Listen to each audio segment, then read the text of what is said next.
Hi, this is Wes Craven, the director of Scream 2, and with me is... Marianne Madalena, producer, one of the producers on Scream 2. And Patrick Lussier, film editor. And we'll just go to sort of comment our way through this, beginning at the Rialto Theater in Pasadena for the exteriors of this scene with Jada Pinkett and... Omar Epps. And I think that girl, wasn't she the winner of some contest, Marianne? Yeah, she was the contest winner, the usher, I do believe. Yeah, I think it's the interior usher. I think the outside usher is actually Sydney's double or photo double in the stand-in. Oh, you're right. Whoops. No, you're right. It's the usher with the lawn. That she naked. It was very exciting to have Jada and Omar in our movie. She sent me a complete set of steak knives for Christmas that year. Good sense of humor. I'm gonna tell you what it is, okay? It's a dumb-ass white movie about some dumb-ass white girls getting their white asses cut the fuck. This picture is sort of built around a look at the place of drama in human affairs, I think, and that we begin at the stage of a movie theater, actually, and kind of take a look at who we are ourselves watching a movie. And the center part of the movie has a big theme built around Neve Campbell's character being a theater student, and then it ends on a stage also, so that was kind of the tent poles, if you will, of the picture. Black eyed peas, the black cats. Crazy. We come up to our contest winner. What's this? Stab souvenirs. The studio sent them. And it's white. Thanks. Thank you. That's it. That's her big moment.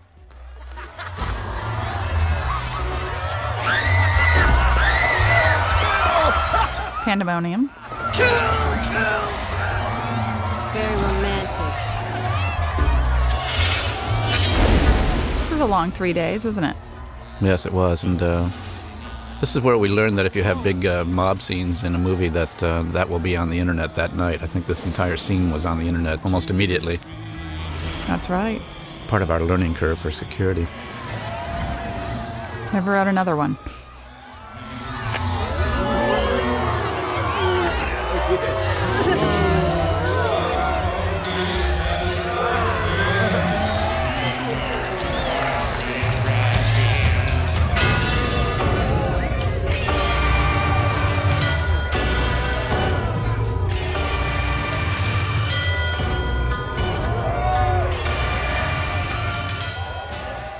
Here we are with Heather Graham, playing the Drew role, the Drew hairdo.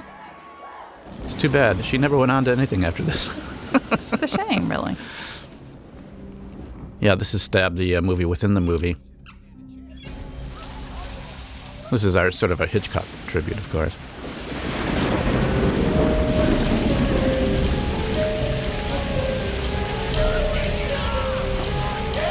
Everybody, all the guys in the audience you could hear were mad at us that we didn't show actual nudity. Why she gotta be naked?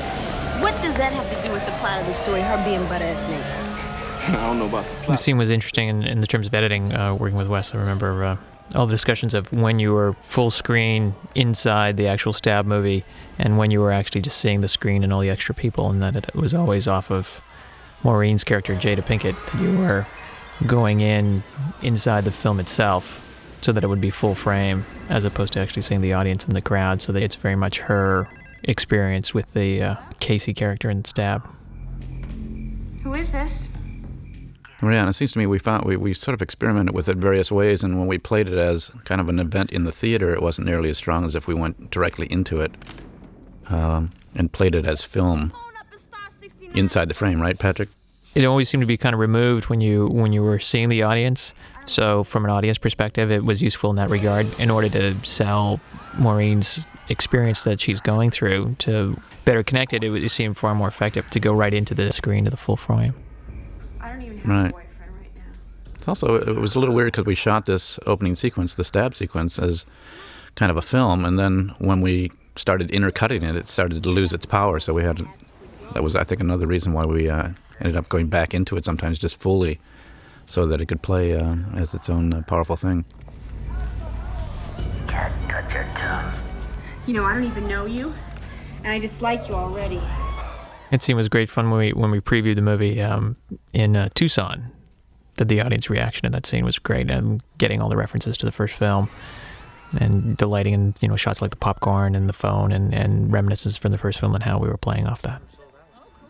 Peter Deming, the director of photography, actually makes a cameo in this scene as Popcorn Boy. I think you did a good job. Can I have a medium popcorn, no butter, and a small Diet Pepsi? You got it. Thanks. That's it. I am not going back in there. And he appears later in Scream 3 as the popcorn-eating tourist in the tour outside the studio. Got killed a couple With of you. years ago. Well, I didn't want to mention that. I was so scared I was on a heart attack. There's a lot of, like background, all the background here reflecting sort of the building of tension here, people running through with knives. And this whole sequence was kind of an interesting one because it starts very sort of fun with all the props and everything else and false scares, and then moves sort of inexorably towards this much darker revelation of kind of the violence inherent in the story itself and kind of the audience's enjoyment of it and then being shocked by the reality of it. Which I've always felt was one of the more powerful aspects of Scream films was, Excuse me? kind of looking at the reality that's behind the story, if you will, and that sort of dynamic tension between watching a film and sometimes laughing at scares and at the same time being aware uneasily almost of the reality in the real world of violence. See you inside.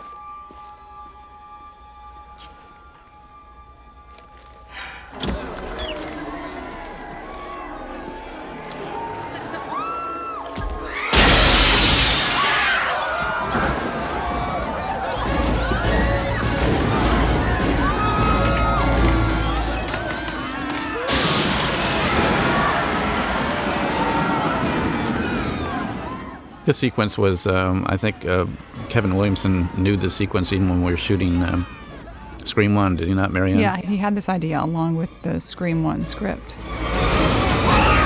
Sort of became the foundation of the rest of the picture, which he, I think, devised later.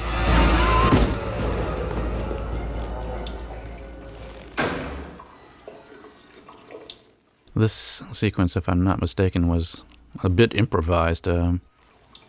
I think the way in which Omar dies, I kind of improvised on the set, trying to think of ways to do it that I hadn't seen before. It was kind of typical of several kind of the death sequences in the Scream series of, Kevin, I think, wrote something like, he comes in and then Wes makes it scary. So it was kind of fun to then sort of flesh out what the scene would be.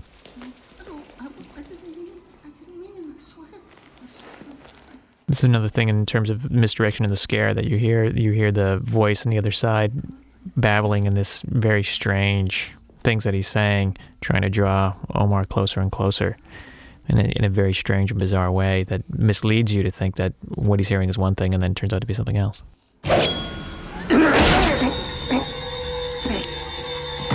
And Omar did an incredible job of selling it. It was a collapsible knife that he had put his ear up to. I think he had a piece of wadding in his ear so it wouldn't poke through his eardrum. And then when he pulled his head away, it would pop out. That's a similar device, Patrick, that we used in Scream 3 with the mother outside the window. Yeah. With her voice sort of babbling quietly, and you're straining your ears so you're not looking for a jump. No, it's a very effective misdirection.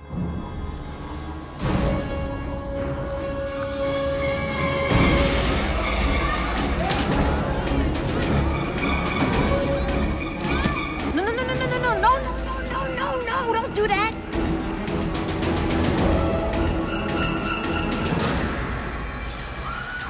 Move. Oh. We shot this stab sequence in a very nice neighborhood in Malibu, and I remember the culmination of it with Heather screaming her lungs out, and she's really a world-class screamer. People were calling the police and everything else. Popcorn? See, if that was me, I would be out of there.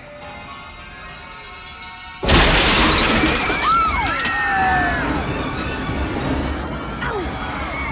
Here it comes! Here it comes! Here it comes!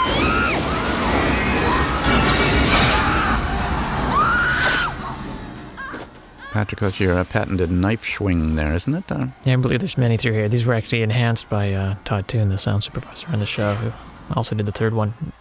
And, I believe they're made up like 13 or 14 different sounds, including like lions and all sorts of different animals all blended in together to make that incredibly sharp, hideous sound of knife through flesh.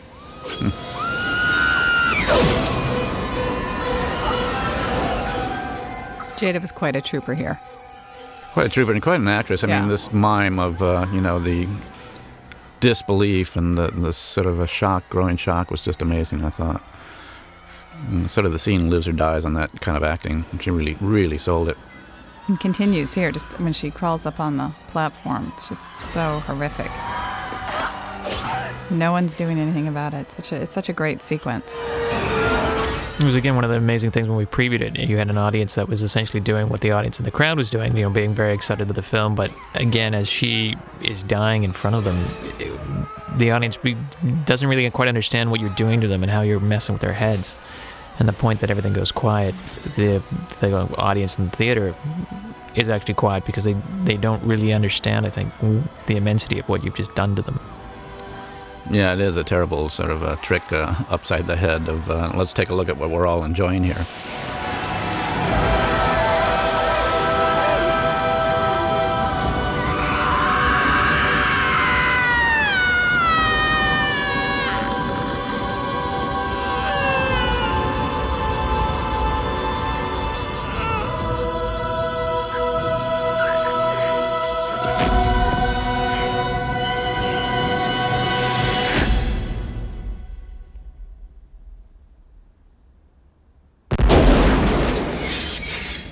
So in the book of making horror films, it's, those first 10 to 15 minutes are the most important ones where you establish kind of the level of threat and the seriousness of the filmmaking, I think. And that sequence, I think, does it in spades. After that, you can relax for quite a while as a filmmaker and just sort of start establishing your story and characters because you've already set the tone.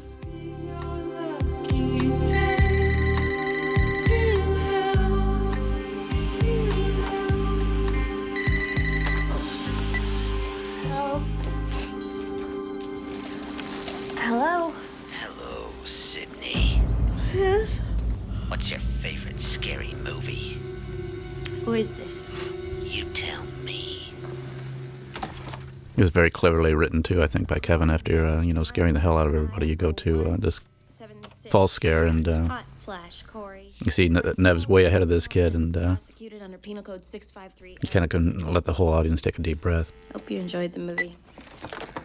It also shows that she as a character has become very resilient to these events. Right. Okay. Gee, nice decoration, Marianne. You know, Ron, it's not an easy thing to be Marianne, I think, checked the as heinous as murder. decoration of this and came in and did a complete redecoration of it and recoloration and everything else, too. New paint. Some who still This is great. Here's Kevin Williamson on the left, That's right. doing a cameo as the talk show host with Cotton Weary. You were fully exonerated. Yeah, well, betting a nickel gets you a cup of coffee. Even that's not true anymore. Well, certainly with Gail Weathers' book. And now Freddy Krueger sweater there on the right, on purpose. Right. Of course, Elise Neal, who is in the scene. Hey, move your ass, okay? You're late. Don't forget about the routine mixer tonight at the Delta Lamazadas. It's one of the great beginnings of Cotton Weary as the glory-seeking media hound, which, of course, in Scream 3 he fully realizes. But here, throughout the film, that being one of his main agendas. His desperation for fame. Right. It's a sorority. Worse. Look, Sid, just lower the walls for the next few days, okay? This self-induced isolation you got going is not healthy. I'm fine. I'm fine. Yes, I know. This is the kind of shot that drives the TV guys crazy when they try to pan and scan it, Check out the news. Who was that girl? She was the niece of the president of the college or something, wasn't she? God, I don't remember. Windsor College I think students so. were murdered last night during a sneak preview of the new movie Stab. The police haven't released any information except for the victims' names. Here Sid gets the news and that the game is back on. Maureen Evans and Phil Stevens were both Windsor seniors. Where's Randy? What started out as He's got just a film date theory this morning. ended with the brutal murders of two promising young men. Marianne, tell us a little bit about this college where we shot. This is Agnes Scott College in Atlanta, Georgia, and it's a girls' school. And we spent about a month there, in a very hot month. extremely hot. Sometimes I think it was 109 at 3 in the morning. But it was fun. We had a great time, and everyone was really nice to us there. Yeah, great campus. It's sort of late Victorian. You can't blame real-life violence on entertainment. Although here we're back in Los Angeles at UCLA. This was a scene that we reshot. The original scene is in the additional scenes in this DVD, but we wanted to bring Sarah Michelle Gellar in, I know for one thing, so that her character didn't appear just one place in the movie. It's not about. And of course, there's Josh Jackson from Dawson's Creek on the left. This is reality. Thank you. I agree with you. So important this scene to originally in the original version of the scene that it was very much a confrontation just between Mickey and Randy, and it was seen far too pointed that Mickey seemed too suspicious. And it was better to introduce all these other characters and let him sit further in the background. Someone's trying to make a real-life sequel. Stab 2? Who'd want to do that? Sequels suck. No, come on, man. Oh, please. By definition alone, they're inferior films. It's bullshit generalization. Many sequels have surpassed their original. Oh, yeah? Name one. Yeah. Aliens. Far better than the first. Yeah, well, there's no accounting for taste. Thank you, Ridley Scott rules. Name another. No. Aliens is a classic, okay? Get away from her, you bitch. I believe the line is stay away from her, you bitch. It's film class, right? Yeah. Whatever, you know what I mean. Another. T2. You've got a hard-on for Cameron. Big one. But wait a second. The first Terminator is historical. Yeah. Sarah Connor. Yes. Wait, phone. All right, okay. House 2, the second story. The entire horror genre was destroyed by sequels. I got it, by the way. I got it. The Godfather, Part 2. My God. That's the Oscar-winning All right, that's enough. That'll be a wrap. The sequel discussion to be continued. Well, we like any scene where Jamie can do his shtick. Mr. Originality, how would you make it different? I'd let the geek get the girl. That shot, I think it took about 15 takes for some reason. He couldn't get that. This next shot, the Steadicam shot, was a very ambitious one. We had grips running around with lights, tracking these guys and everything else. It was very strange. And also, Jamie, didn't he do an imitation here of our line producer? Yeah, Daniel Lupi, our English line producer. But Wes, didn't we have to reshoot this because of the light or something? Yeah, I think we had a flickering light or something. That's that we had to go back and do it again. Yeah, and luckily we did because we got that great accent, which we appreciate. You know what happened at Woodsboro, Randy. You can't ignore it. I know, Sid. Here comes Jerry O'Connell. Can't we just go back to our pseudo-quasi-happy existence? Hello, Derek. How you doing? Hey, Sid. I've been looking everywhere. It's interesting how Randy seems to notice Derek just before he sees him. All right. He's got that psychic thing going on. Got any tricks for getting me back to a pseudo-quasi-happy existence? You know, I might just have one for that. Not always easy. Yeah, what is it? But we love him. He did a great job. He's so funny. That was pretty good. Get a room. I think it's an old Shecky Green line I heard once in Las Vegas. Intro Gale Weathers soon. They're threatening to what? Are you kidding me? It'd be stupid to pull this movie. There's another good Steadicam shot, I think. Numbers this weekend. It'll break box office records. Consider it done. Courtney wanted to look even harder than Scream 1 and wanted, to have the severe hair style. She's got a bit more sophisticated than the woman we met in Scream 1. That's how it works. I point, you shoot. Yeah, the way you and Courtney worked it out, Marianne, was like she always wanted to be sophisticated, but kind of in a little bit tacky way, A little tacky, right? yeah. A little over the top with the hair and the jewelry. And this, obviously, the bare arms. No, just 1 second. I know you probably get this all the time, but I just wanted to say I'm such a big fan of your work. I just finished your book. I couldn't put it down. Laurie Metcalf? I just really, really loved your book. Thank you. Sure. I'm a writer myself. I just write for the local paper, for the Post-Telegraph. I'm Debbie Salt. I took your seminar. Great intensity and sort of wackiness, I think, that she pulled off in this. Completely, I think, fooled the audience. Nobody ever was suspicious of her. You must be getting quite a lot of flack on that, right? With all the violence and cinema issues. What is your position going to be? This cameraman, by the way, is Dwayne Martin. Very funny guy, comedian and actor, and also, I think, a sports agent of all things. Desperate and obvious. And Married to one of the most beautiful women in the world, too. Do you think these murders are connected? Actress, right? He sure is. Tisha. And we're coming up on the introduction of a very interesting actor here. This is Louis Arquette, who is David Arquette's father. So far we've had, in the Scream series, we've had a brother and the father of David. Exactly, Richmond and Lewis. That this is a serial killer. I'd like to read from. Can you tell us of any precautions? I think was this the first time they'd worked together, or they'd done it once before briefly? I think in a play maybe, but never on film. And we will be carrying out. It's great.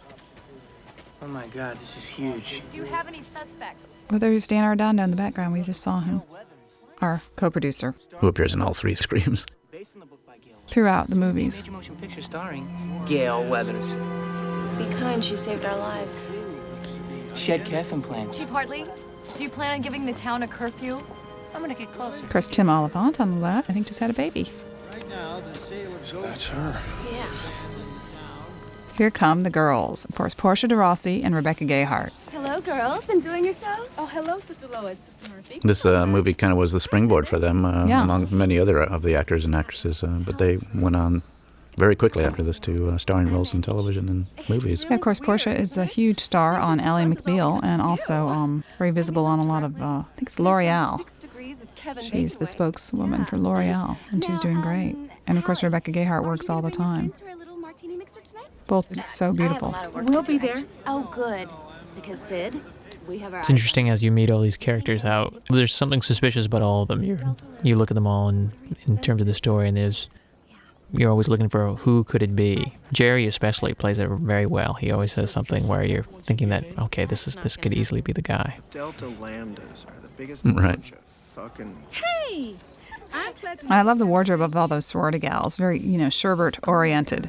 And so we put Nev in very sort of dark colors, just kind of grounding her. Who's that? And Elise, who is a sorority sister, or wants to be one, we put in the lighter colored pastels to match the sorority girls. But we wanted to show Sydney as just very serious and grounded, as well as she could be.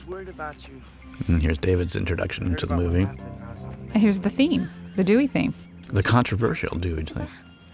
Is this the first time we ever hear the Dewey theme, isn't it, Patrick? This is the first time, yeah. And this is the original source of this theme being actually from Broken Arrow.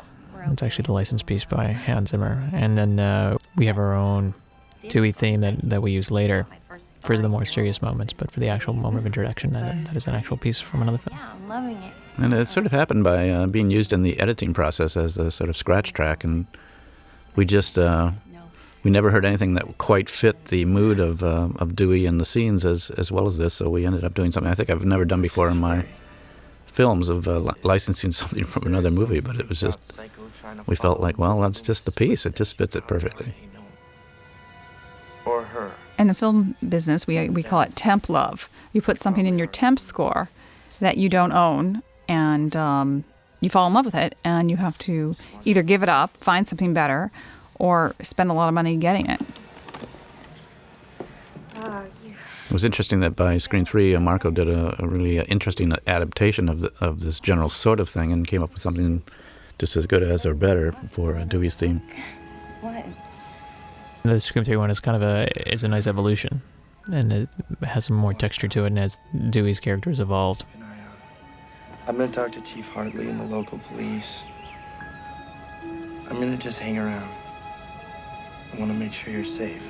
If that's all right with you. Yeah, I'd be honored. It's funny because David is, in person, the wackiest person in the world, and his character has this incredible sort of groundedness, and not that David does, in both the characters he plays and in real life has this very great genuineness, but the fact that he plays this very simple guy Dewey is always amazing to me. Who's that guy? No friend. Deputy Dewey was. I can't imagine anyone else playing Dewey. He's worried our surrogate big brother. It was brilliant casting. Unfortunately, it was done by David, not by us, because he came in and sort of announced who he wanted to play, and we never would have thought of him for that. Stab 7. Drop it. Hello, Sydney. How are you? Hi. What do you want, Gail? Well, I was hoping I might get just a few words with you. The reunion of Cotton Weary and his accuser. Here we are at Windsor College, where Sydney I love the way Leah plays this sort of sycophanty, sleazy, just hoping to be accepted by the world guy with huge ambition, tells everything that's happened, looking back on acting like he's just so unimportant, but he's got to get what he wants. Forgive and forget. Just like you, I'd like to get back on with my own life. He certainly believes he's owed. Right. Makes a great suspect, too. Oh, Sydney, share with us, please. I'll share with you. Okay. Did you get that on film? Yes, I got that on film. A revisit of the hit where she hits her from Scream 1, which is always very effective. Gail, I thought You learn that Gail is perhaps still employing some underhanded techniques, as Cotton believes everything's on the up and up, and discovers it's not so. I think that Dwayne retort to "Did you get that on film?" by mimicking her voice was his own improvisation. There's a couple of places in the film where he just comes up with great ad-lib lines or things like that just make it really punch. There's two different versions of Cotton's last lines there. One where he's kind of much more funny and kind of pleading and trying to remain nice, and then the one we kind of went with where he has a little more edge to him, which always seemed to be the better way to go with him in terms of keeping him very much a strong suspect. I was just doing my job. And here we have the Dewey and Gale moment, No matter who gets hurt in the process. Hey. where I think Dewey has just a brilliant speech. Well, I coming don't up. condone violence, but maybe you deserved it. Page 32.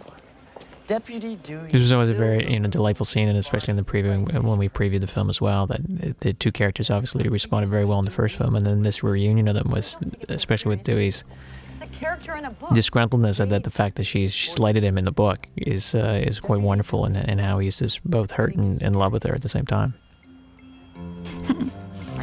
Don't you think you're overreacting just a little bit? No. What I think is that you're a money-hungry, fame-seeking, and forgive me for saying, mediocre writer who's got a cold storage shed where her heart should be. No offense intended.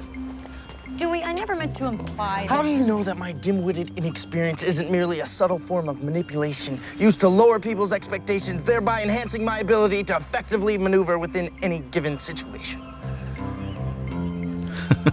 It's a classic Brilliant. Dewey moment. There's one in 3 also where he gives this long-winded little outburst and just sort of captures your heart. But there's great interplay between these two, and I think in the course of this film, they certainly were falling in love in real life and I'm the one that's sorry. beginning to question whether they could ever fit together as a couple. I know Now, if you'll excuse me. it was never for certain at this point in their lives, but I think by the end of the film, they sort of knew it for sure. But it was wonderful to watch, and it certainly plays off in their performances. Wow. That shot originally went up to the ghost up in the tower behind. But I believe part of the reason to remove that was various reasons. But Dewey always, in the minds of many other people in terms of the audience as opposed to ourselves, was always very much a suspect, and even potentially the missing third partner from the first film. Although I think in our own minds he was never a suspect. But I think in terms of removing the ghost shot, he remains so. Right. I'm fine.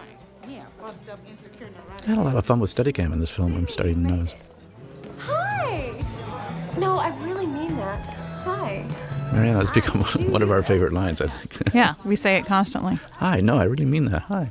A lot of wonderful lines in this movie.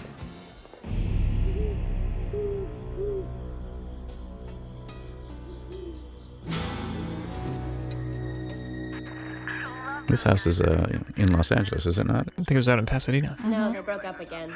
Really? Sarah found out that Bailey slept with Gwen. She dumped him like 2 episodes ago. I wish she'd get her shit together. Hold on. Someone's calling.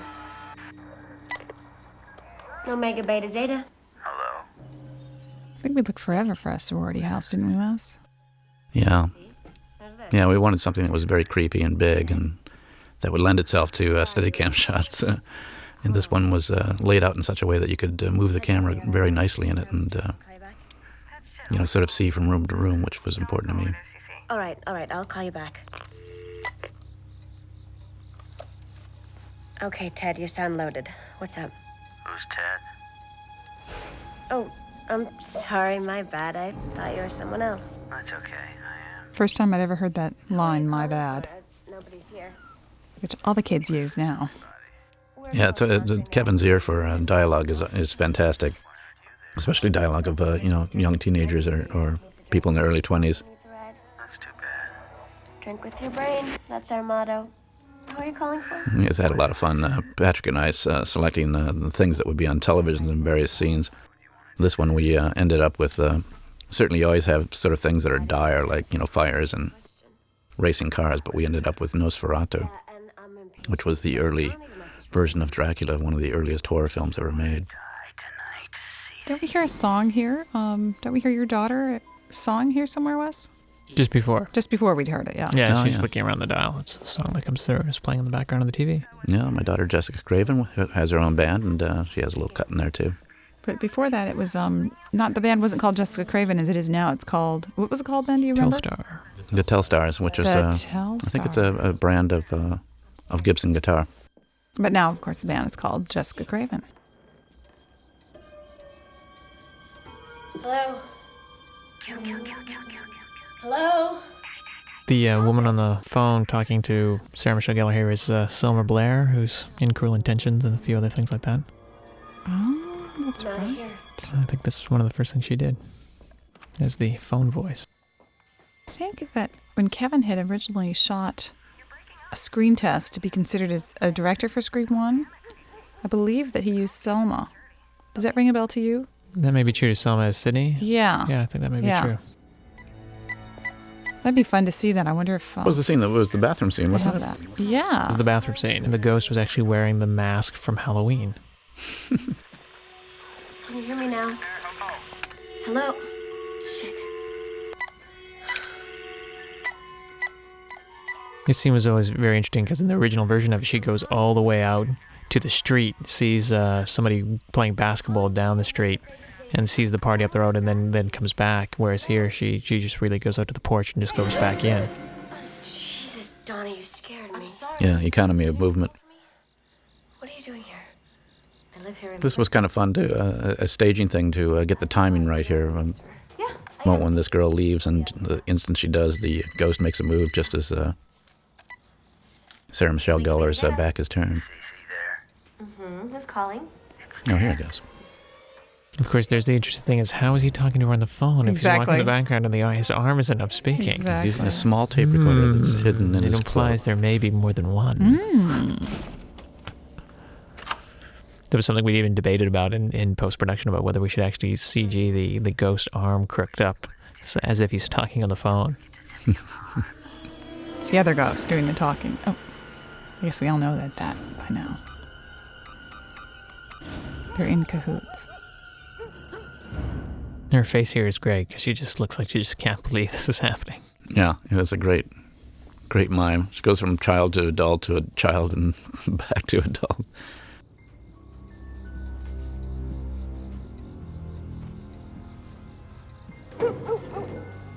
This was a fun shot to stage. So it was very effective seeing her back. When you're right back, she just feels so vulnerable as you're with her back to us and back and forth that at any second a hand's going to enter the frame. Right, and then you have the woman on the screen and the television behind, having Nosferatu moving behind her too, so you have sort of that reflection to the roots of this kind of film, which is fun. This is very effective how you see the door so much on the left side of the frame and you're like, uh-oh, he's got to be behind there, when of course it's the other side of the frame where he is.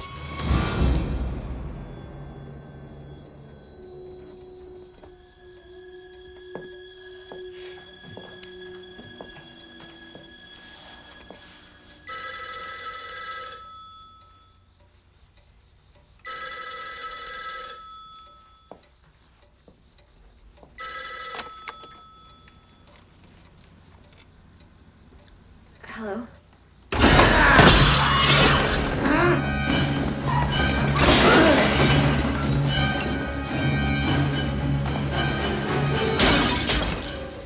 It's another great mirroring of the scene in the first film where the ghost chased Sydney up the house, but of course this ending with not so positive results. Right. I think we just kept shooting the staircases, using the staircase from the first floor to the second floor to make this house seem impossibly high.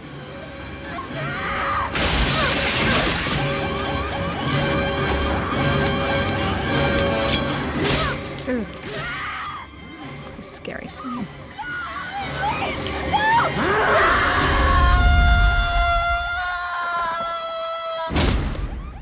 That being thrown over the railing, I know Sarah Michelle, she kept saying, I do this all the time. Why am I so afraid? But it really terrified her to be thrown off onto there was a sort of a stunt mat just below, but we were up there quite high in the air. Because she does all her stunts, of course, on Buffy.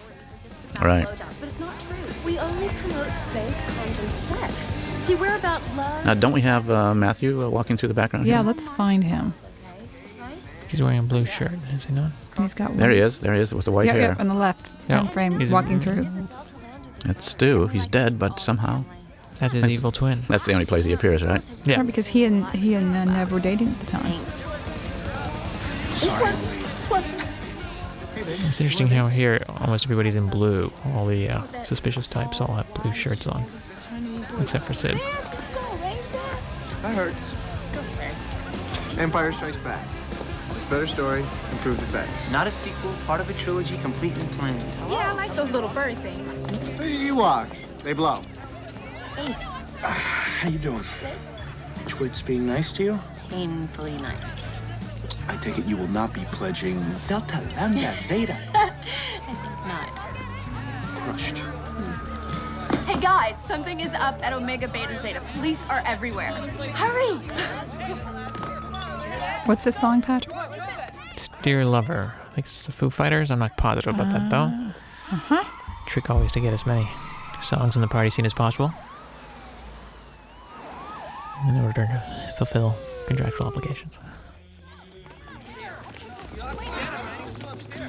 That's a good example of two sets tied together by action. One's in Atlanta and one's in Pasadena. But if you match the police car action, then you just believe they're the same place. Death by blunt trauma, and there's a double stab.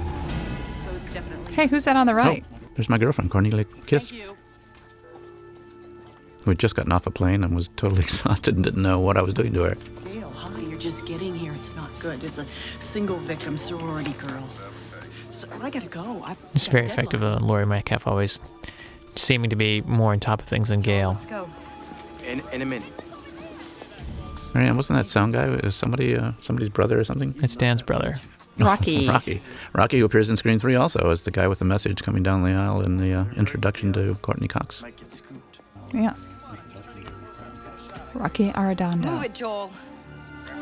Yeah. I have to be honest with you. I'm not cut out for this. I mean, I was brought here to do an interview, not Faces to Death 14. Do not fuck with me.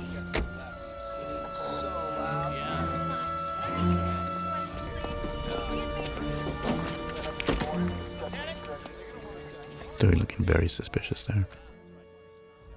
This is another moment of somebody looking suspicious. Jerry, you get the feeling that he's not totally on the up and up. Perhaps he's worried, or perhaps... Oh, there's a part of the light up there, too. If you roll back, you can see, actually, the barn door of the light.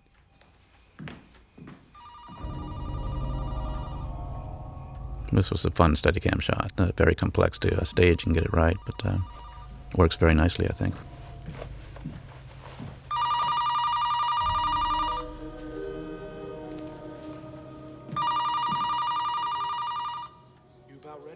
I like using depth of frame where you can see outdoors and see people moving in the background. I think it's an early reaction to shooting in a lot of tiny sets on stages where you couldn't do that. Hello? Hello, Sydney. Remember me? What do you want? I want you. It's showtime. Then why don't you show your face, you fucking coward? My pleasure. Now, is this Derek, of course? That was what? No, it's a question of the door closed. We last saw Derek outside. Was Derek on the right. phone? Is it Derek? Yeah. Is it Derek involved? Although Derek's suitably concerned here.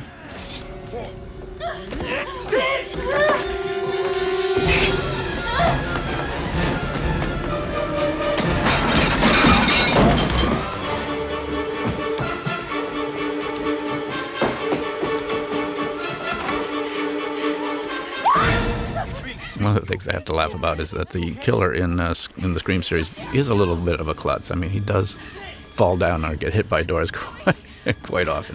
The killer's in there, and Derek. One should assume is because he can't see out the damn mask. That's true. That's what the stunt guys tell us. Now, this was odd that we had Jerry sliced. Not odd, but first time we see sort of someone injured off camera, right? We don't know what really happened here. Yeah, that was to keep him as a suspect, I think. You don't know if he's injured himself, if he's in cahoots. Right. And again, the fact that the killer disappears, we stop seeing the killer, and then in walks Dewey. Is everything okay? That shot of the two girls, I think I improvised on the set and just brought them back to be suspicious, Originally, I think he was just going to look out to an empty door. It's very effective. I mean, many people did think that they were the killers. Very effective in terms of that there's 4 potential people in here who could all be in on it, and here she is standing totally by herself. Everything's started again, and everything's come home to roost, and what's she going to do about it? Right. Paranoia at an all-time high. Thanks for your Now, Wes, are you in the scene? Oh, yeah, I'm afraid I am in terrible shape. But anyway. As Mickey crosses the hall, you can see her in the background. I think just about the whole crew is in there. There isn't that. Those are all that's our crew. It's our set dresser. We probably shouldn't say the SAG will arrest us. But anyway, Wes, we added the scene after the fact, did we not, to establish a closer relationship between Mickey and Sidney? Right. Yeah, we went back and built the set and did this to make him seem a little bit more simpatico. But also, and one of the things that Mickey does so successfully is very much point the finger of blame. Oh, Derek. Back at Derek. Yeah. And based on Sidney's previous experience with romance, she, of course, is going to be looking in that direction. Of course, Dewey's very suspicious here as well of Derek, is he not? Derek could have been killed, For the same reason. But he wasn't. He's fine.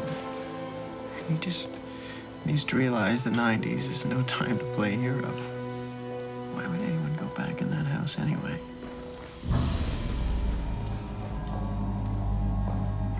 I went around to the back of the house and ran into Sid there.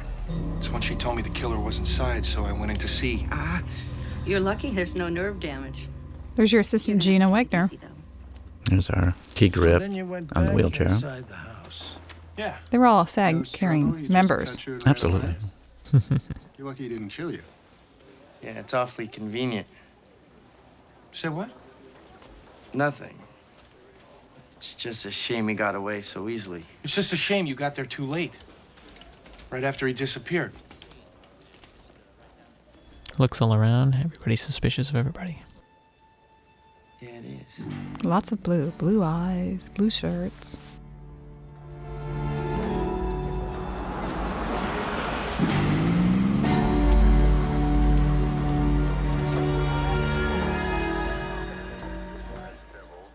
If you look, too, in wardrobe, I don't know how interesting this is to anyone. What I noticed kind of after the fact is that many people were in sage green. And I realized it was something that the costume designer, I guess, planned. But finally I realized we had a green movie. And you see Dewey's green coat. So just keep looking, you'll see a lot of light green, sage green. Casey Cooper. This is, structurally in the scene, the plot of this scene is kind of interesting because we have this ongoing theme, sort of series of clues of people's names and everything, and then at a certain point we just completely dropped it. And the movie sort of took off on its own, and this part wasn't important at all. Maureen Prescott. That's Sidney's mother. Do you think someone's trying to duplicate? But it's interesting in terms of, maybe it will be important, maybe it won't be. You walk down a certain road, or these are things that are going to be key. In fact, they're not. Right. Jesus Christ. What are you doing to keep Sidney safe?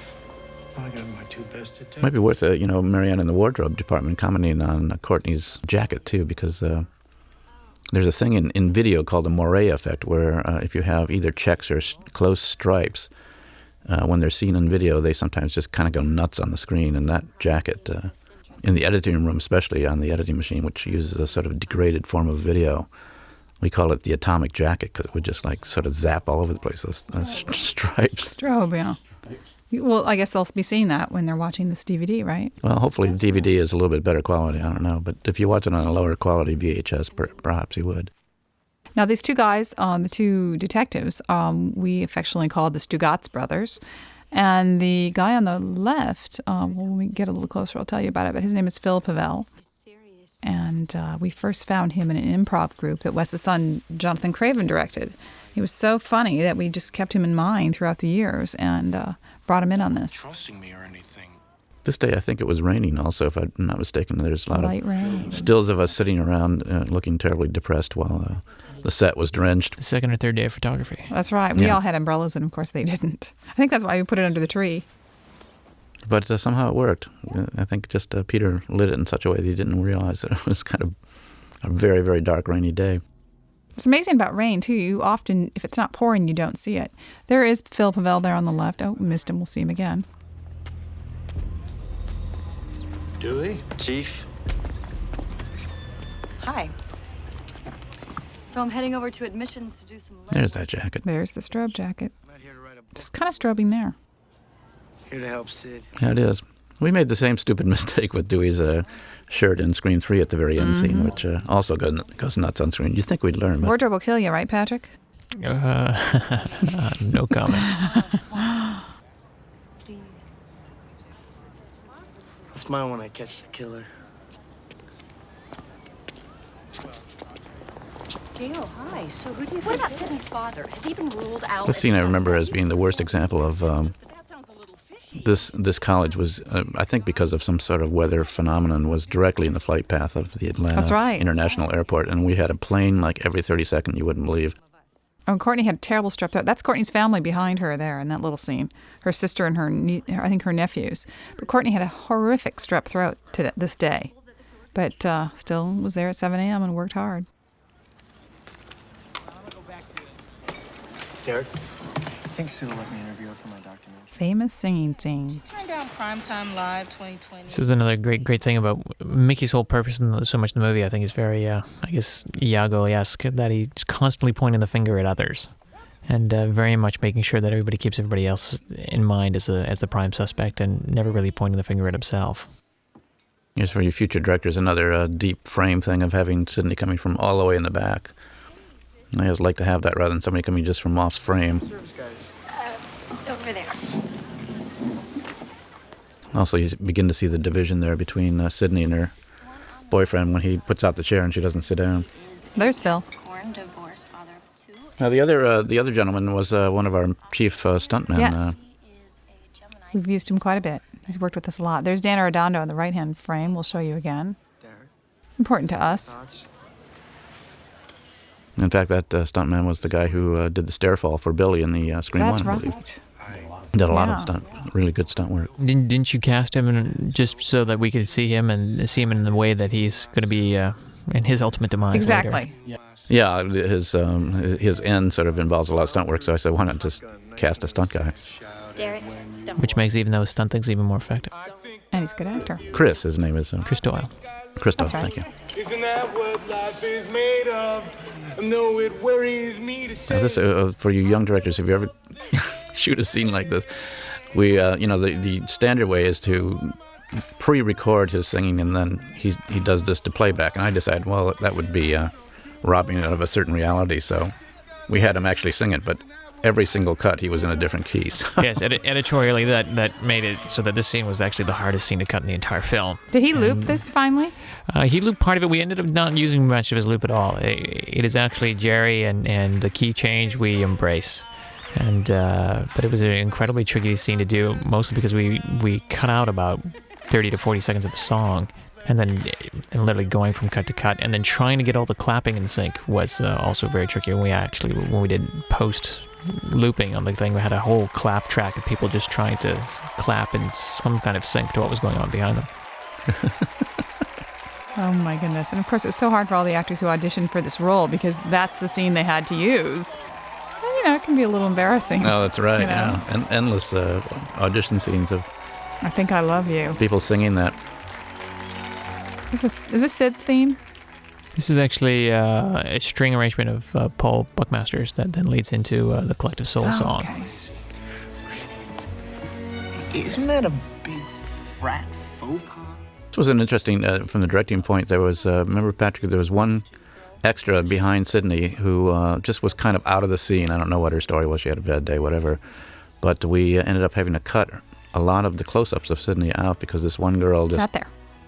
Yeah, it was just sitting there, not, was not involved in the scene and was really detracting from her performance because you were looking at this person who was, in somebody else's movie. Yeah. Keep that in mind. So that sometimes those little tiny things can really kill you. about this part you're getting Nancy rave O'Dell. reviews for? Tori Spelling. Tori Spelling was a terrific sport about this. I always feel to her credit, she was willing to kind of poke fun at herself here and take this role. She did a great job. Mm-hmm. Play Sid, and they catch Joe Blow nobody to play. This location was at UCLA also in Los Angeles. It's Oliver Agostini in the background, who is a good friend of mine,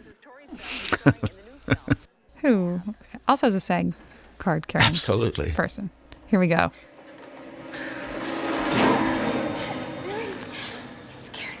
Yeah, this got a big laugh.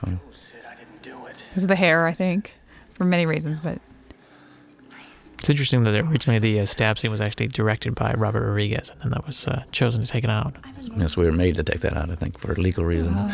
That's right. I think you need to just deal with that and move on. These guys did a great job here. My dad, I accepted it. That's the way the cookie crumbles. He does a great job of doing Skeet Ulrich's mannerisms. Totally, yeah. Buried in a cemetery somewhere.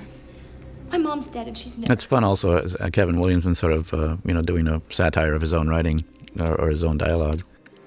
Ooh, I love scary movies. I'll wait for video. Okay, let's get down to business. The way I see it, The scene, to my recall, this is the interesting thing about it, was that Jamie, for some reason, had a terrible time getting his line straight, and we shot most of the day with his, and then we turned around on David, and David did all of his reactions and lines in 2 takes. your core audience just Yeah, Jamie's whole performance is pieced together from probably about 14 different shots, and frequently from line to line to line to line. But because he had such a long speech and so many passages, but he did a great job. And at the end of the day, as it all pieces together, it's all seamless. Pity me, surface wound conveniently missed every major vein and artery. So you think it's Derek? Not so fast. Let's assume the killer, or Urs, has a half a brain. He's not a Nick at Night rerun type of guy. He wants to This scene also, I find that we all keep quoting lines from it years later, Who else do we got? like moving on to. Mickey, freaky Tarantino's film student. We hope you guys do that too. But if he's a suspect, so am I. So let's move on. Well, let's not move on. Maybe you are a suspect. Well, if I'm a suspect... But again, this is a very effective scene of recapping all the suspects and then ultimately ending up with these two even suspecting each other. Right. And then deciding to move on from that. Okay, let's move on. Let's move on. To? Sid's roommate? Here we move on to Serial Hallie. killers are typically white males. That's why it's perfect. It's sort of against the rules, but It's not very really. effective because Randy gives you a reason why it could be anybody in the movie. Serial killer, and there's always room for Candyman's daughter. She's sweet. Which essentially, if you've decided on who it is or who it isn't, He can argue out of it or into it. Yeah. Come on, Randy. These kids are of course, the your only person he friends. doesn't mention is actually one of the people who's actually doing it. How about Gail Weathers? Gail? A killer? Why not? Well, she is vicious enough. She's an opportunist. Isn't it conceivable she's planning her next book? That's what reporters do, Dewey. They stage the news. No, Gail's a lot of things, but Gail's not a killer. Listen, just because you're sweet on her. No, I'm not. Please, this is me talking, Randy. The unrequited love slave of Sidney Prescott. I know all about obsession. And pain. And you've got your love scar to prove it. And so do you. And what's with that limp anyway? Because you were stabbed on the back. Severed nerve. Look. And that's how he explained how he survived, right? Right there. Right. Well, also, Scream 1. we had a lot of different discussions about what the after effects would be for Dewey of his wounds from Scream 1. Right. So we were always doubtful whether we had it right medically. What is it? Look, I'm a little confused here. I mean, with your given track record, why would you want to be here when the killer strikes again? I mean, granted, I should have read your book before I took this job, but I'm reading it now, and woo, I read what happened to your last cameraman. The guy got gutted. Now me, I'm gonna do what any rational human being would do, which is get the fuck out of here. First of all, he wasn't gutted. It's always the interesting to have the African American character who, is the sort of voice of sensibility, who has seen it all and says, this is what somebody sensible would do, and hopefully you're kind of cutting off the audience because they're probably thinking the same thing. I don't want to be the news. It's a way of saying, yes, we know that somebody smart would actually just leave town, but in order so that we can have a movie, they have to stay. No. Actually, Dwayne's character does leave for quite a while. The story is monumental. Don't you want to be a part of that? Suspiciously so. Mm-hmm. I need you. I cannot do this without you.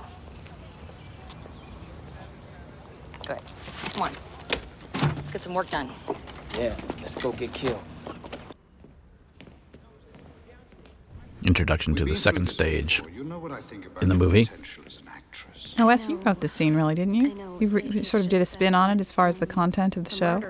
Yeah, I wrote it. I think then Kevin did a polish on it. But again, I was trying to establish kind of the underlying form for the film with a second scene that would discuss kind of the place of theater and acting in our lives, and in a way, to be frank, to answer the critics of horror films in general that seem to think that they're only something bad or nonsensical or beneath them, and to try to point out that stage and the portrayal of the darker side of the human history has been with us since the Greeks, at least, and probably long before that, and it's an honorable thing and an important thing. And it's a theme I've been I think throwing back at the critics of the genre since at least since Wes Craven's New Nightmare. This is David Warner, by the way, a wonderful character actor who I've been a huge admirer of for years and years and years. She knew she was cursed. It was her fate, and she embraced it. None of us can avoid our fate, but as an artist, you can honestly... This also introduces Sidney's kind of the grand view of Sidney's character as the Cassandra, the character in Greek dramaturgy that is the seer, the person that sees what's coming in the future, and because it's an unpleasant thing, is generally scorned by the society. And here's where she kind of realizes she has to accept that role. That's who she is. Tina Anderson. Dan Arredondo protege.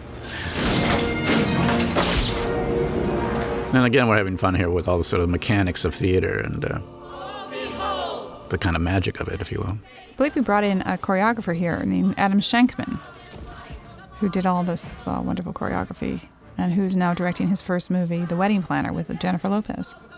Wow. Originally, I think Kevin had written kind of an Our Town type play, hadn't he? Yeah, I think it was almost at one point in one of the versions. Sid had even a Russian accent in some play that they were doing, whether it would be a Chekhov-esque thing or something like that. Okay, yeah. And then this, I mean, especially these moments here being very dramatic about the destruction of everything and this blood red veil and everything she's wearing is just visually quite spectacular. Yeah, I think Nev was more beautiful than ever in this moment here. Safe to speak the truth. A little piece of trivia: this sort of fog coming out of what was the orchestra pit in this theater.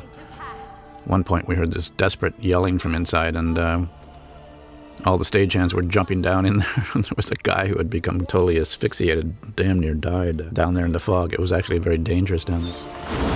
What was it, because of the dry ice? Yeah, it's carbon dioxide, so it's really not that breathable. And what happened is he dropped his mask and, of course, couldn't see to pick it up. And I think pretty much passed out. Right, and then everybody that went down to try to get to him started being affected too. So it was really, really scary moment, and we had to call the ambulance. But he was fine. So I think, Patrick, you won't say it, but this is really a sort of bravura editing here in the sequence here that really makes it work beautifully.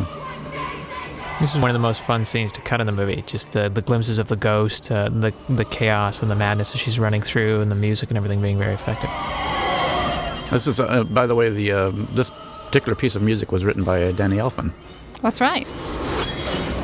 Came in, I believe we were on such a tight schedule in the show that while Marco Beltrami did most of the scoring chores, Danny came in and did this Cassandra aria for us.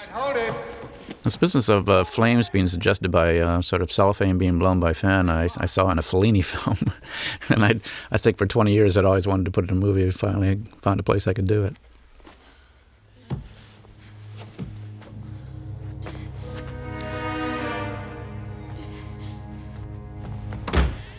Always the theme in this kind of situation of the person that sees the future being thought of as insane. Did very similar things with Nancy in Nightmare on Elm Street.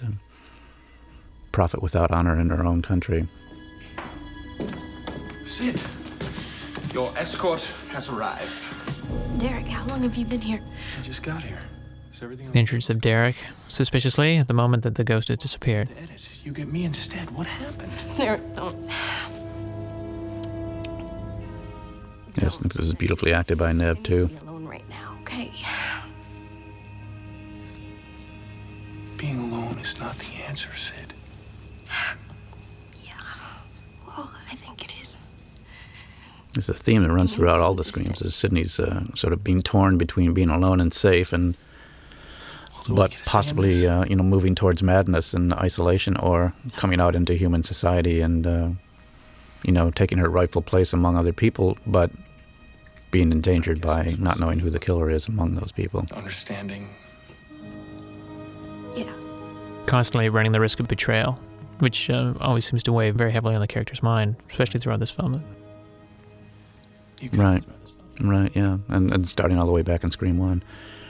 And I think, if you can talk about the positive sides of this film, it does deal with that whole very difficult thing that we all go through of, fighting between trusting people and not wanting to get hurt. I'll have to call you back. That doesn't explain Sidney's attack.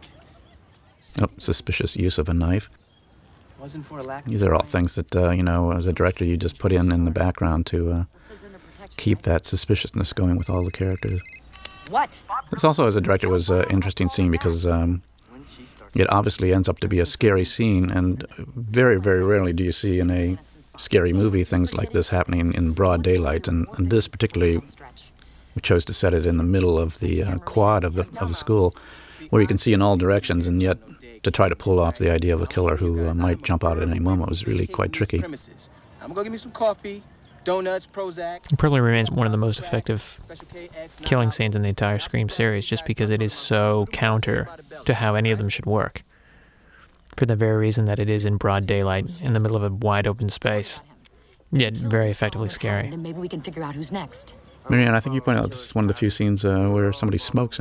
That's where Courtney smokes, yeah. I actually, folks, I personally hate smoking, so I don't put it in any of my films, or very, very rarely, but Courtney does.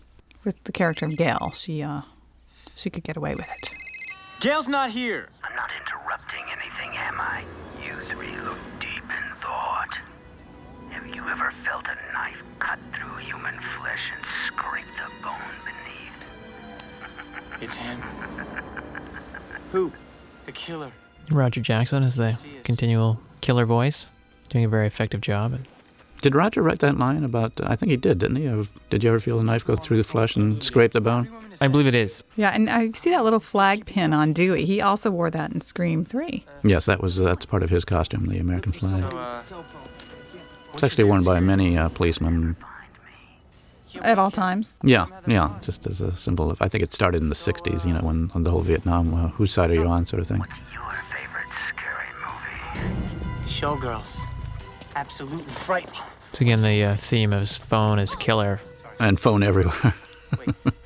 There's the rampant paranoia that somewhere behind you there is someone who is trying to get you. Coming up behind the character, that's always, the moment when somebody's supposed to get jumped. And they do, but it's not the killer. This was, I remember, a swelteringly hot day. I remember that guy that was wearing that, the guy who caught the football was like absolutely dying inside that jacket. Who's this? Gail Weathers. Because he had to be in all black, so you'd think that perhaps it's for those first few frames that it was the killer coming through. Okay. He's got to be around here someplace. Now there's a guy with a phone, way deep background. Again, use of deep background as a... White male suspect, 9 o'clock. As a way of celebrating the depth that you have in your frame. I'll go around the back. And the second they turn towards him, he, of course, walks off. Well, this is great. I think great writing on the part of Kevin, this kind of the parallel of talking to somebody as a victim, potential victim, but also as an actor. Hey! Shit! Sorry. Hey, man. Wrong guy, dead boy. Oh, yeah? Well, let's redirect the moment, Mr. I'm So Original. Huh? Now here Dewey, I think, took a flying on this kid and just about knocked him out. Ooh. That was definitely not part of the deal, but he was not a stunt man. The kid went along with it. Can I help you? It was very real and convincing because of it. Where's your innovation, huh? Why copycat two high school loser-ass dickheads? And here again, you show Randy's. You just cheat the van in there. You just barely see a little bit of it, but basically you show him surrounded by nothing, so that the audience is tricked into thinking that nobody can possibly get him out there in the middle of nowhere. That he's completely safe. Right. So you had to put him right against left frame and not show that van. Boom, but there it is.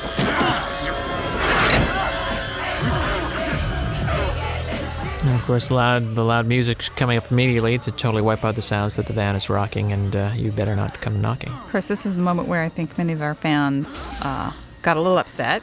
The killing of Randy. People were, I think, devastated about that. Yeah, a lot of people just couldn't believe that we killed Randy, and it was a calculated risk. I mean, you have to show at a certain point that your central characters are vulnerable. But Randy, Jamie Kennedy's character, was so popular that I think some people never quite forgave us. I'll see him.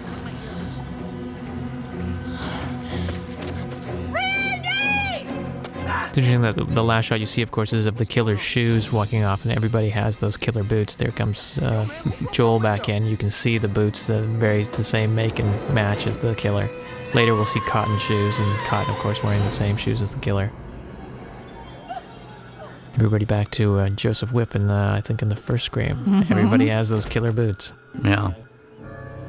Well, it was a problem we faced. Kevin's script just was a masked killer and just talked about the killer invisible behind the mask. But, of course, when you actually show a character, you can see everything but the mask. You can tell who they are, whether they're boy or girl, what size they are, and everything else. So we had to devise this whole costume that covered every square foot. And finished up with the boots that then we realized everybody that was going to be a suspect had to wear. So one of the themes of the Scream wardrobe is that everybody wears big black shoes.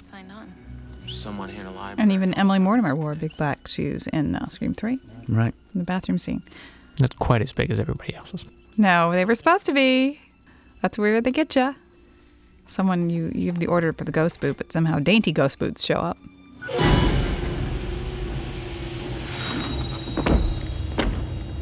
He's here. Get her away from the computers. Sid is probably just a sick joke. Can I see your screen, please? Wait right here. Leave her alone. Leave her alone by the side, next to an open doorway. Never, ever do that. No promotion for him. Sid, you okay? Cotton. It's great. This is Liev's choice of wearing the college sweatshirt. Yeah, right. He was very, very into selecting all of his wardrobe, wasn't he, Marianne? The Wildcats, right? He just wanted to, he just thought his character would have done anything to sort of fit into the campus. Problems. What? Yeah, he's a wonderful actor and thinks about every detail. Yeah, very much of a sort of Dustin Hoffman-ish method actor. Mm-hmm. Everything matters. Which brings me to my point. Who calls me out of the blue? But Diane Sawyer. Again, that's great, that kind of deep focus background as you see Richards, the detective, walk by in the background as Sidney is in potential very severe jeopardy right around the corner. You, me, and Diane. As the camera pushes in, you just kind of lose track of the rest of the place. And she is completely cornered. Okay, there's $10,000 each, not to mention what I've got going on. Lev has this great ability, too, to be talking reasonably and then have this flash of, like, rage come out that makes you think, oh, my God, this guy is a killer. It's Diane Sawyer. Hello. Just that slightly threatening, knock on her head and Nev doing the perfect reaction of, hey, watch those hands, buddy. Right. He's so much taller than she is, so big. Between the movie and the book, people know the truth. Let's that get on look. with our lives. There's been enough exposure. Why would you want any more? What? Oh, I don't know, Sidney. And that look as she runs off, isn't it? And you're not going anywhere. I'm not done with you yet. Right. You drag my name through the mud. Everybody thinks I'm some kind of psycho killer. And all I'm And there's his shoes. fucking Diane Sawyer interview to maybe get my side of the Of course, the killer was wearing black jeans and he's wearing blue. unreasonable in that request, Sidney. Do you honestly? They were a little bloody from Randy. Of course, he's not the killer, so. Yeah, well, I know. You're sorry. Yeah. I bet you're real sorry, Sidney. Liev is a huge admirer and actually a friend of Dustin Hoffman. I always think that there's certain Dustin Hoffmanisms that have rubbed off on him. There's a lot of, I think, sort of echoes of Hoffman's. Inspired by Dustin. Yeah. Not Billy Loomis. You killed him. He's dead, remember? Run it by me one more time, will you? Why did you attack Sidney Prescott? Remember the original version of this scene that they were actually only talking about harassment and the fact that he had been harassing Sidney, and they had seemed to have forgotten the fact that Randy had just been murdered. That's right. And caught it. He'd even had a knife, and it was very important to go back. And actually, Wes had spotted this when we were cutting that. Oh my God, nobody's talking about what actually has just happened, which is Randy's death. So the fact that we cut around the fact that Cotton had a knife and then changed the lines to nobody's talking about homicide. Right. The shooting a little fast, and in the process of having the script pages sometimes being written while you're shooting, you have to fix some of those things in the editing room. Yeah, we were definitely writing it as we were shooting Scream 2. I think we had the first 30 pages, didn't we? We did. I mean, one of the problems was the whole security thing. This is where it really hit the fan, and the first 30 pages originally, when they came in from Kevin, appeared almost instantly on the internet, and we sort of had to fall back and start changing parts of the plot and being much more careful, so the process of writing became much more slow. Also, Kevin was becoming hugely busy. He was doing Dawson's Creek at the same time that we were doing this picture, the television series, so his attention was divided, and he was just kind of doing these two impossible things at the same time. Rights and privileges accorded to every innocent citizen in this country. That's a great look, I think, from Louis Arquette there. Now, is there some problem with the word innocent? I know, it's a big one. Chief?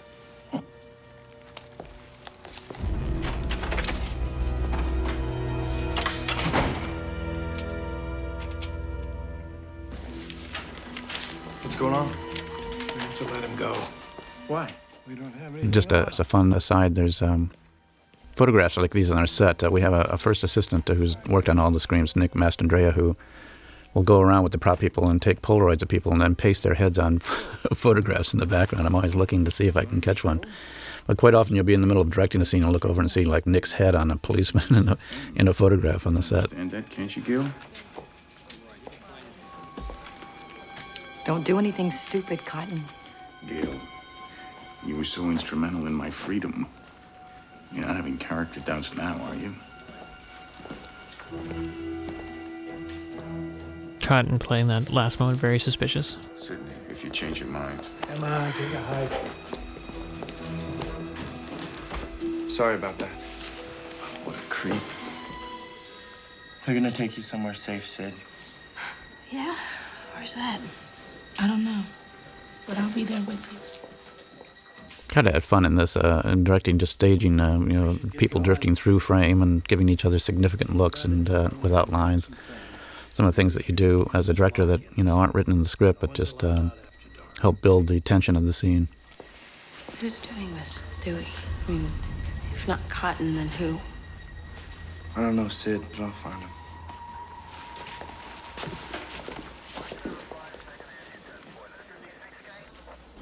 Gale, Any leads, Gale? Do you think the killer will come after you? how does it feel to be on the other side of the news? Where's Cotton? Cotton! Hey, How are you, Bob? good. Good Are to you see still you. a suspect? It's all been a huge misunderstanding. Cotton, as have you been usual. officially released? Gail, hang on one second. How about a photo? No? You look great. How you holding up, Gail? Sorry, Bob. Cotton, with the events Must be unfolding scary here now, knowing somebody's out there waiting and watching, enjoying all this. How does that make you Look, feel? local woman, I know that you hold me up as your career template, and it gives you some sort of charge. Wasn't this scene one of the worst affected by the air travel? Yes, this was one of those deafening afternoons where I was just tearing my hair out because there were so many jets going right directly overhead. I think the whole thing with Dewey and Gale had to be looped, but they did an incredibly effective job for such an emotional scene. It's now an official crime scene, thanks to you. This is another, I think, interesting improv. Joy. See ya. Wouldn't want to See, you wouldn't want to be which Dwayne threw in. Isn't there something funny? Like, didn't the taxi driver have a neck brace? Tech has a neck brace, hoping that his head doesn't get cut off or something. Is that your idea, Wes? No, but I did approve it, and you never forgave me. But then you can't even see it. What was I thinking? I feel really bad. This is the moment where there's a bit of a thaw from Dewey, no? Towards Gale? But I feel bad. Yeah, and the first time that she actually confesses that she might have done something a little bit wrong. Is this just another Right. brilliant Gale Weathers performance? There are no cameras here. I just want to find this fucker. I really do.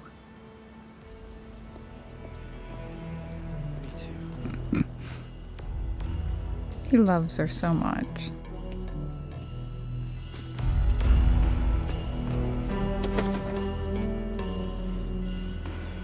Could I give you a hand? What's in here? Just some crowd footage that Joel shot. This is another use of the broken arrow cue. If the killer really is watching and relishing every minute, then he'd be here on these tapes, right? At each crime scene. It's worth a look. It's definitely worth a look.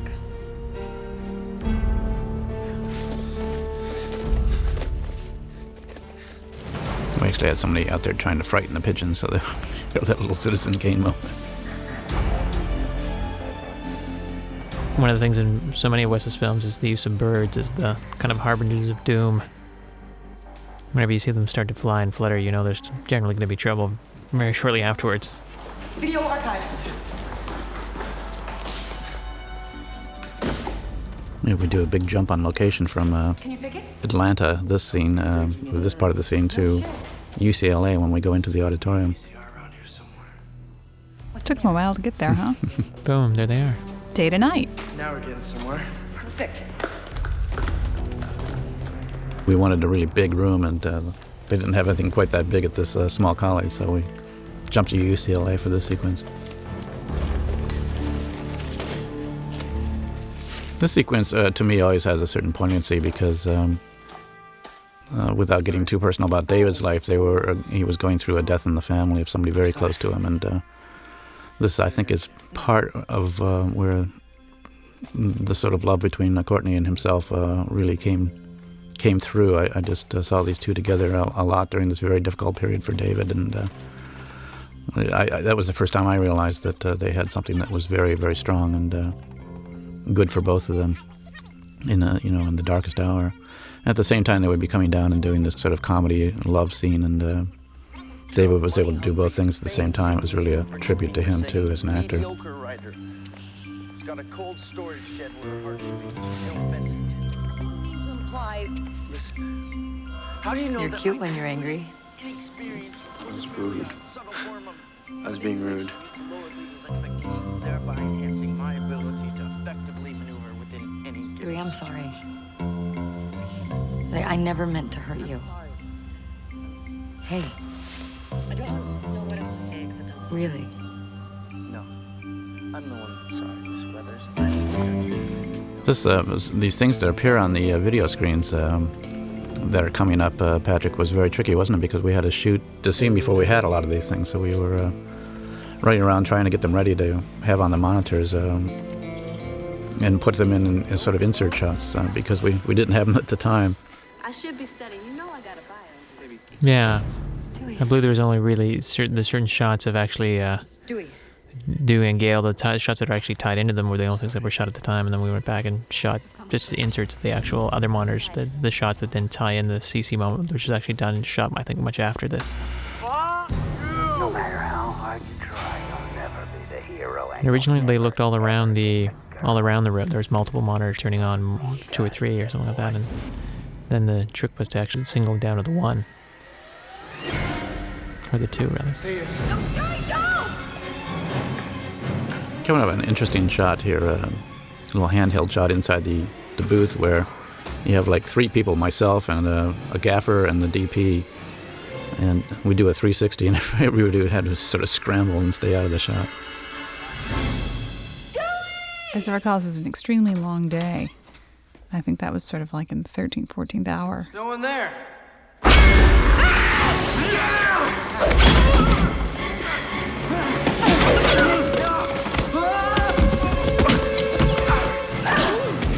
Part of the grand theme of Dewey falling down things. And then using the phone as a weapon. This is probably one of the most effective score pieces, this huge action cue that then takes you into the great silence of the sound booth. And then we jump to our third location. This was on stage. This was another sequence that was written, I think, quite differently, or at least quite sketchily, and basically one of those Wes will make it scary things. So we figured out sort of between myself and Peter Deming figure out the choreography of the camera moves and played it as a scene sort of dodging around these big sound barriers that they have in sound studios.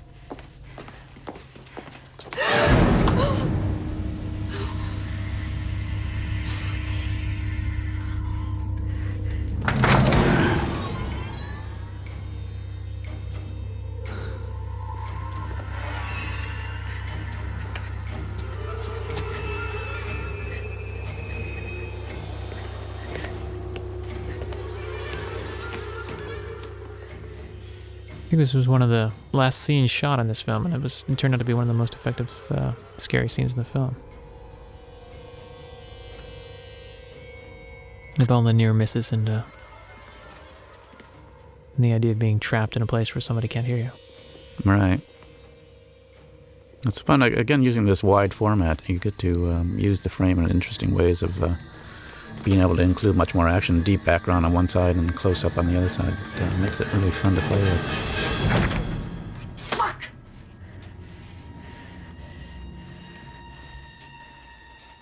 That was directorially interesting. How do you show that there's no lock on the door? I mean, you can't point and say, no lock.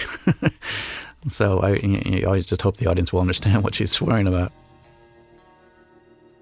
Her reaction is so effective. I think you completely understand.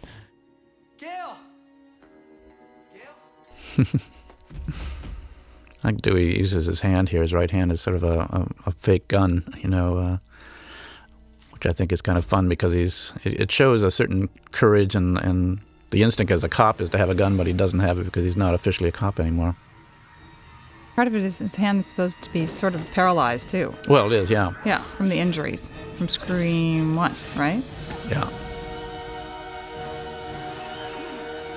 It's very effective, the fact that you don't hear Gale scream. The music kind of screams for her. Yeah, we tried it both ways in the editing room, didn't we?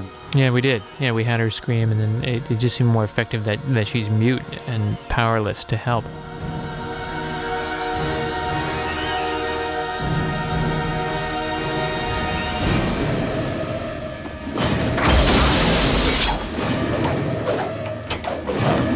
Blade whooshes there, Patrick. Very effective timing on that. Good swipes. He's swiping it, you hear it.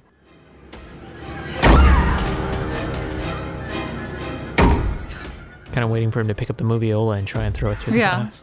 It was too heavy. It's funny, all these scenes, Courtney was always so afraid she didn't know how to do it. I don't know, I can't be that afraid. She does this incredible job.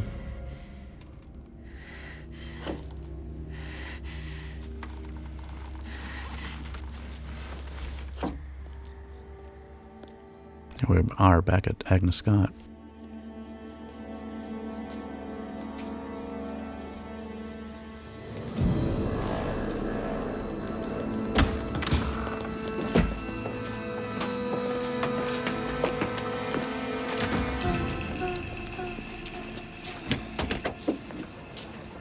So? So? Listen, Sid.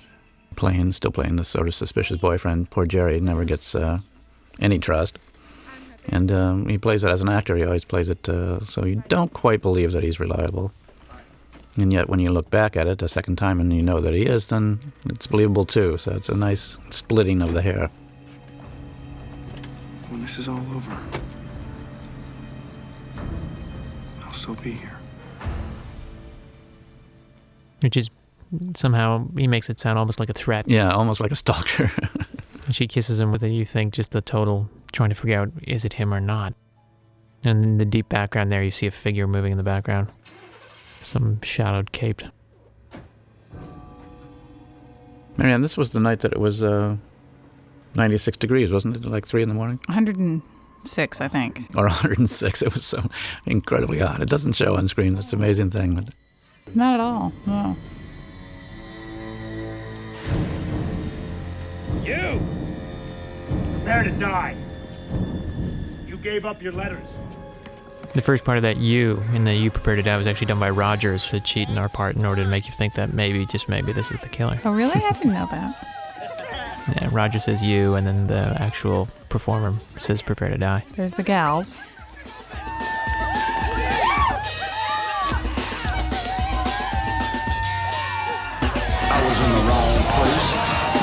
been the right time. I was in the right place.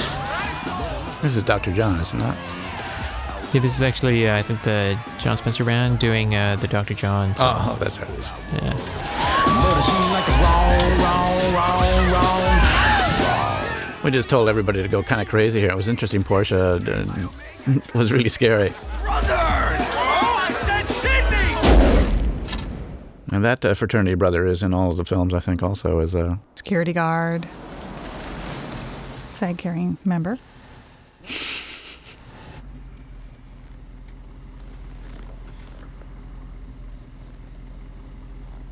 It's very effective. You just come up here and you just wait. So Richards and Andrews, I guess, who Kevin named after the two Miramax executives, Richard Potter and Andrew Rona. Oh, I didn't know that either. Yeah, that's so that he then killed them. Poor Richard and Andrew.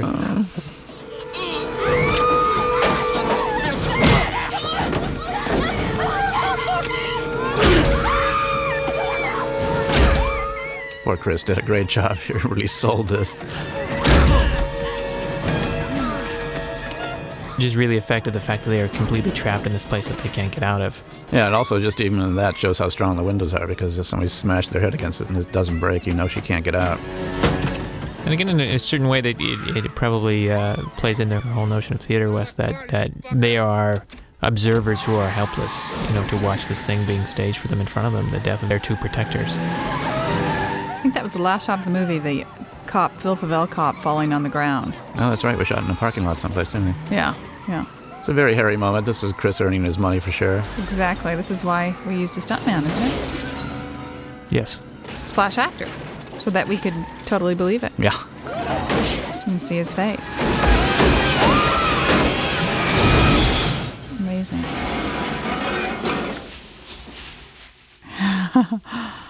That was a dummy, however. I believe, wasn't that pipe originally supposed to go through his back? But when you did the shot, it actually went through his head. That's right, through the dummy's head. So it was like, oh, you were a little worried if we were going to get away with that one. Best to just go with it. And the MPA embraced it. Thank you. No, he's still breathing. Oh. Is he dead? Oh, God, I think so. This was an interesting thing of kind of adding to a great, setup that Kevin wrote of the girl being trapped in the car. And at some point, I think she just kicked the window and got out, but decided to really milk it and have her have to crawl through the screen and go past the actual body of the killer. It turned out to be just a wonderfully scary situation to milk. And sometimes the most effective things in this kind of film are things that don't even have lines. Just the fact that Sid has to crawl past this guy and you're not sure because of the mask whether he's really out or whether he's faking it. It's also a tribute to Nev as an athlete that she was able to get through this little opening so gracefully. And just totally vulnerable. You see her go through her stomach exposed and everything like that. You just know that at any second this killer's going to lunge up and just tear her in half. On this side of the unfortunate Richards on the window.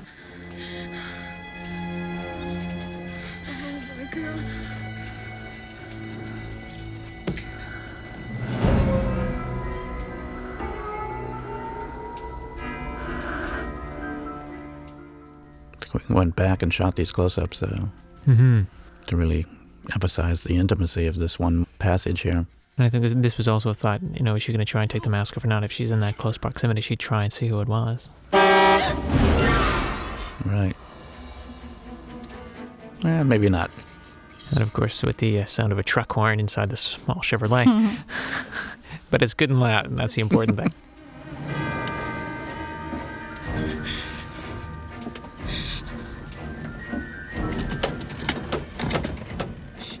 Yeah, the important element here is the roommate, doing a great job acting as the foil of reflecting all the terror that Sidney refuses to show.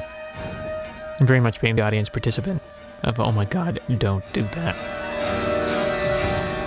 Of course, everybody expects that, or knows at a certain point this guy's going to grab her or get her, but then he doesn't. So this sort of false release that she's out and everybody's safe, but then the door's jammed and she can't get her roommate out, so now she has to encourage her to crawl out too, and you're just sure that this is it. Well, now it's going to be it. But you can't, I mean, with Hallie essentially taking the role of the audience, it's even more effective. It's like, fine, you got to watch the hero do it, now you have to do it too.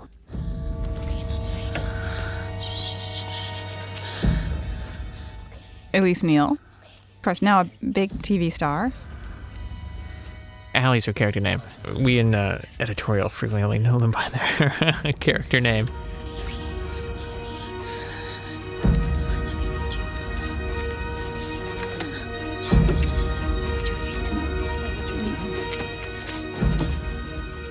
She really hurt her knee there. Major bruise coming out of there. Come on, let's go.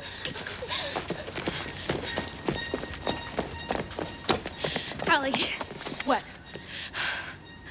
I want to know who it is. Oh, no. Come on, Sid. Come on, please. I'm Let's going just go. Look. Stupid people go back, okay? Smart people... So now here's where you trick the audience, because you think, oh, fine, they're gone, they're out, we can relax, and then If we know who it is, then it's over. We can just get the police. Yeah. Sidney says the impossible. No, you're not going to go back, and you can hear everybody in the audience saying you're crazy, don't do it. Sid, come back. Sid. Sid, come back. This is the biggest use of the killer that you're sure is someplace, and when you go there, he's not. And of course, you have to leave room in the cutting for him to have gotten out of there and gone over the wall or whatever he did. You also see that Richard's gun is gone if you look carefully, which was seen so clearly on the windshield before. But it will show up later. Oops. Originally in the cut, he just came out and stabbed her once, and so off screen we had him stab her 4 more times. Oh. Well, I remember feeling like the build-up to the killing was so big that just one stab was kind of anticlimactical, so we did it off screen, and it worked without being too explicit, too. Gail. No, Get away from me! no. This isn't what it looks like. I found Dewey. I tried to help him. No, Gail, wait. Gail, wait, Gail!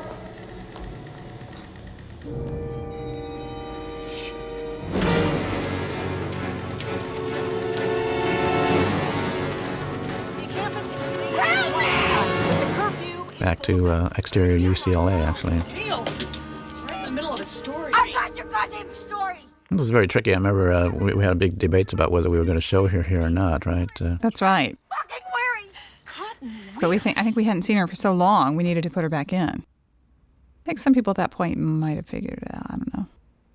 I think the biggest thing is, why else are we showing her? Right. Exactly. But it's fine. As there are two, it's fine. Well, and it's also effective that Cotton is, of course, and the entire ending becomes the biggest wild card. That's right. Who is he, what is he doing, and how is he originally involved? I think in the original ending of the script, Cotton was actually... the killer. He actually turned around, and even though he wasn't, I don't think he was in on it with the other two, but he turned around, and then he and Sidney would have a knife fight at the end, and they both die. I think the last shot is of them both lying there in the theater dead. That's right. That's right. The first And script... Dewey was dead, everybody was dead. The first script, it was actually Hallie Derek. and Mickey were lovers. Hallie and Derek were lovers, right? I believe so. Yeah, That's the one that got out on the internet. Yeah. So we rewrote the whole thing. Hallie and Derek, that's right. This is a reprise of Danny Elfman's Cassandra area from before we go back into the Marco Beltrami School. Our lovely production designer, Bob Zimbicki, who designed this set. And, of course, Bruce Miller, having done Scream 1 and Scream 3 and Music of the Heart for us.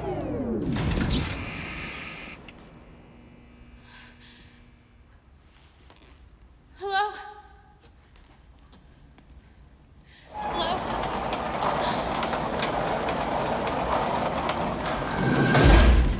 This is great, kind of the springing of the trap, each piece coming down. Where do you go? Where do you hide? Great set. Yeah, the wall wasn't really that heavy, so we had had the guy put an air pipe along the bottom there, so when it came down, we blew a Fuller's Earth dust out, so it looked like really massive.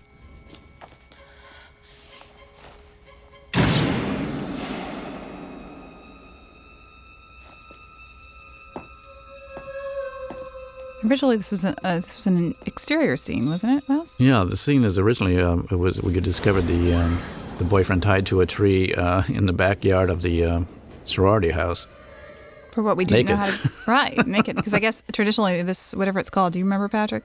The hazing or whatever This they do. hazing thing Yeah. is done naked. But we didn't think we could show that. Cooler heads prevailed.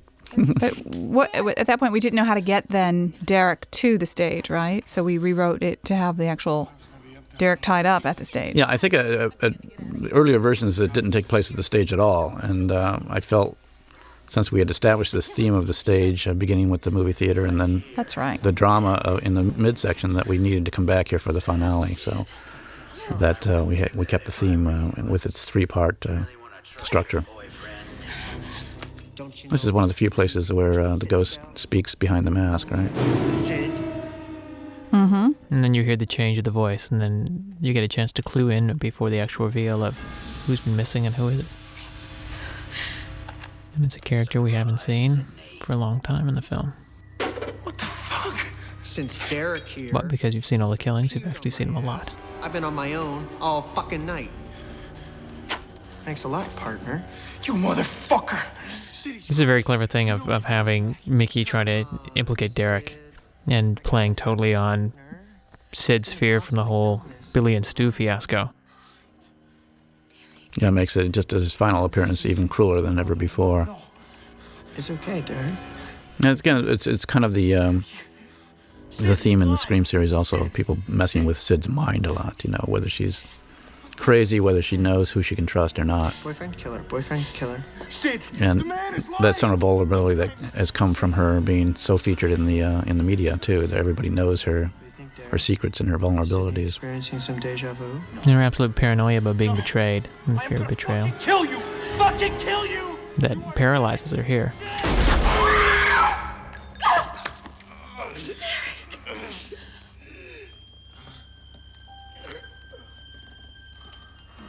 Probably put a little bit too much Fuller's Earth in that shot from behind. I think we had to rush and cover the hole because it looked a little... Yeah, that was actually augmented in post-production because the original hole looked like paper and things coming out of Derek's stomach, so we actually augmented that, so you actually saw a little blood beginning to flow. Right, that's right. And then having our hand rush over it. I don't know if normally you would just put your hand right over Well, you want to stop the gaping bleeding. wound? Oh, okay. You should really deal with your trust issues, Good Sid. thinking. I mean, poor Derek. He's completely innocent. He's such a nice boy, too. He's bright and funny. If you think about it, this whole thing that Mickey does to her is what drives her into isolation in Scream 3. Oh, yeah. Is that he completely fucks with her brain and victimizes her. Did Billy let you talk to him this way? Billy was a sick fuck just like you. No. Billy was a sick fuck who tried to get away with it. Mickey is a sick fuck who wants to get caught. Yeah. See, I've got my whole defense planned out. I'm gonna blame the movies. It's pretty cool, huh? It hasn't been done before. You see, this is just the beginning, a prelude to the trial. That's where the real fun is, because these days it's all about the trial. Can't you see it? The effects of cinema violence on society. I'll get Dershowitz. This scene, I think, and the wording of the scene were rewritten many, many, many times by in conference meetings with all of us. I think, insofar as what his plan was, his plot was, and you know what we were basically saying to the critics of horror films, and also just you know, whether everything that he did was believable insofar as you know, where he was at any given time. Was it possible for him to have done all the killings, and then with the final revelation that he has a partner, was it possible for both of them to have done it, and was it conceivable they could have been to those spots? Piece of shit!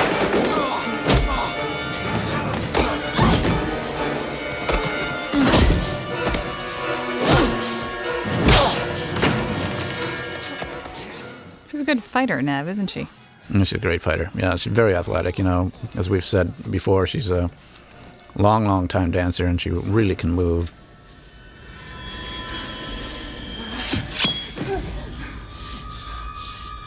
There's that knife swing again. Hey, you pulled it out of the sheath. The Hamilton thing going. No, it's nice. I like it. Now who's doing that?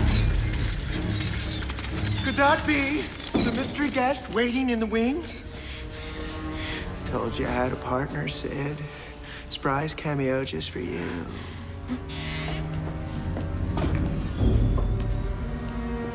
Gail. It's kind of a fun misdirection here.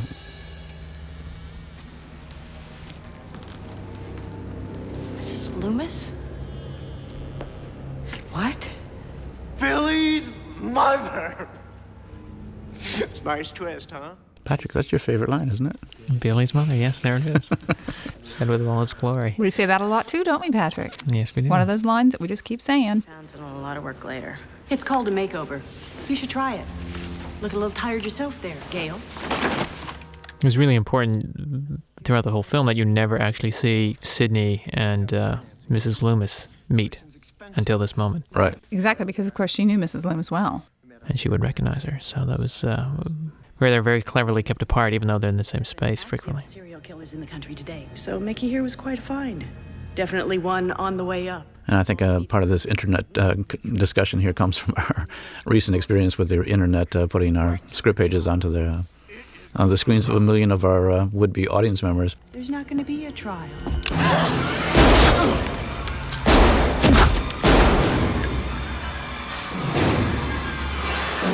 It's a great look here that he gives. I think originally, again, Mickey was only shot once, and then it was discovered that him being such a villain that I think Wesley suggested that we shoot him a couple more times. Have more fun with it. There's less bullet holes, but it's certainly very effective. Mickey was a good boy, but my God, that whole blame the movies motive. Did you buy that for 1 second? Poor boy was completely out of his mind. And you're not. No, I'm very sane. that was actually Tim, wasn't it? That was getting kicked at? Yeah. She did it really for good, too, and I think she did about 5 takes of it. My son. There were a couple injuries here. I'll kill you, and I can't think of anything more. Luckily, nothing too serious. You're never gonna get away with this. Hard making movies for actors. I think Nev was all 3 movies just constantly covered with bruises. But let's just suppose that you... It was a fun thing here was she throws one of the guns into the empty audience, and we had like 5 prop people out there desperately trying to figure out where it was going to land and catch it because it was an expensive gun. But not before he got off 1 shot at you. Okay, so have I covered everything? Are there any questions, any comments? You know what, though? Who gives a flying fuck anyway? Let him try and track down the second... Laurie does a great job with this. She was very quiet on the set. You never knew quite what she was thinking, and then she would just come out and do these incredibly powerhouse performances. Very strong, too. I love the way she holds that gun. Was that a negative, disparaging remark about my son? About my Billy? No, Billy was a good boy. Billy was perfect. You did a bang-up job, Mrs. Loomis. Not wise to patronize him with a gun, Sidney. Randy spoke poorly of Billy, and I got a little knife-happy. I was a good mother. You know what makes me sick? I am sick to death of people saying that it's all the parents' fault. This is one of those sequences where somebody does a lot of talking, and if you don't have an actor at the top of his or her form, it would die. And she just made it work, gangbusters. You took my son. You don't know what it is to be a mother. Such a great sick character, this mother character. Angry that parents are blamed. Yeah, and tricky because she's like revealed at the very end of the movie and really has just this series of scenes to establish herself and does it completely.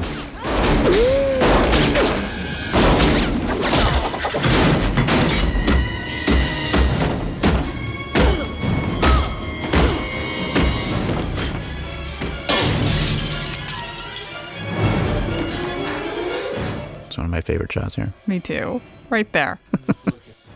And this look So of Sid is sick. great. It's almost gleeful revenge. It's Jack Nicholson-ish. Here's where some stunt women really earn their pay too. Great work here.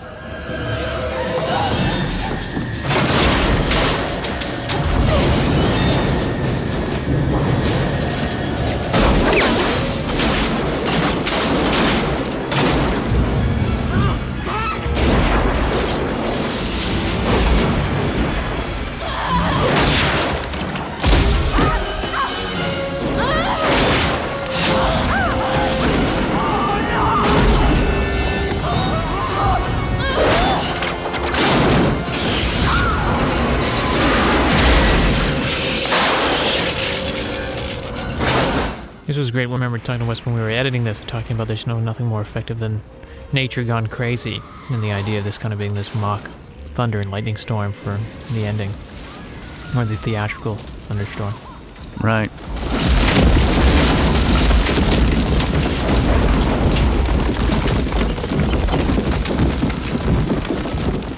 Those blocks were not light either. That poor stun woman had about 5 of them dropped on top of her. Oh, God.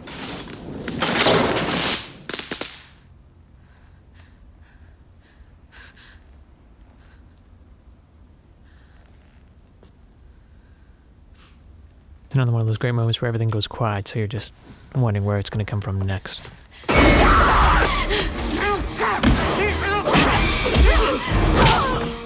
If you look at the look on Laurie's face through this, it's just amazing, the intensity.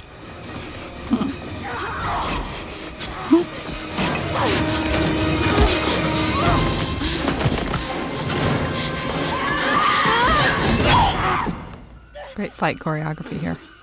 Tony Caesar, our stunt coordinator in this.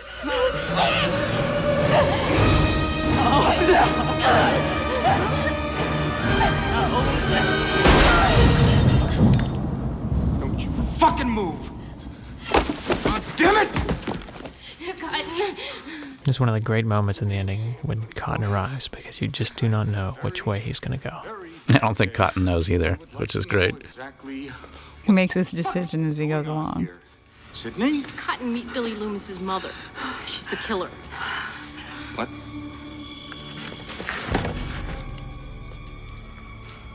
And who's that? The other killer, Mickey. He's also so funny, Cotton, Liev Schreiber. You know, he puts...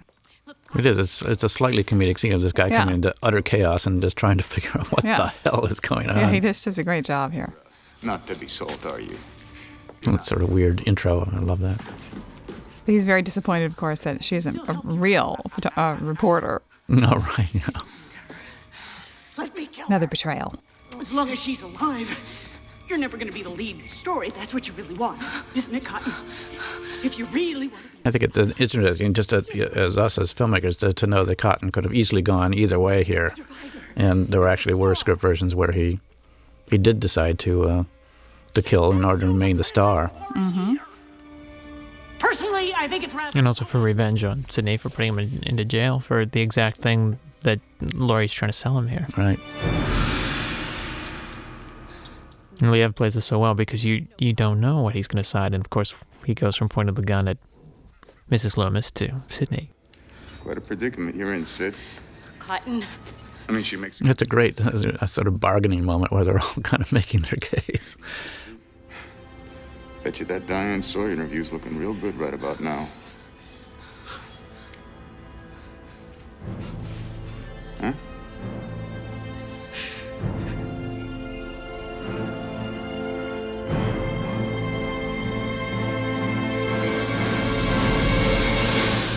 Consider it done. The bargain made. Sidney sort of faces the real world and makes a deal so that she can include the media in her world. Falling back, Sidney and or Laurie and Nev bumped their heads quite hard. Oh, that's right. They smashed their Remember heads that? together. Yeah. Knocked each other silly. Actually fell on a mat, but... But just in jerking backwards, their heads went together. Yep. Right?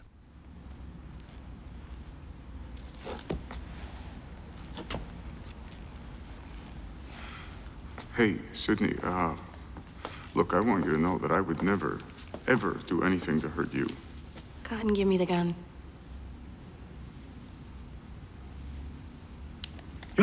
Okay, sure. Take it. Hey, Sid, you know, we should probably talk about what exactly happened here, you know? I mean, get our stories straight for the press statement. Can somebody get me out of here? Gail. Oh, are you all right? I've been shot. Of course not. Gail, not dead yet. And it's great Cotton's reaction there when he jumps back, scared. Yeah, right. He's becomes the most girlish of the three. Shut up, Cotton. How bad is it? I think at this point the audience is just wondering what else possibly could happen. You got more lives than a cat.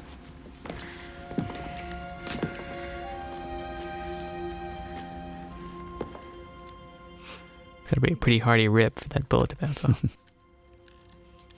she dead? I don't know. They always come back.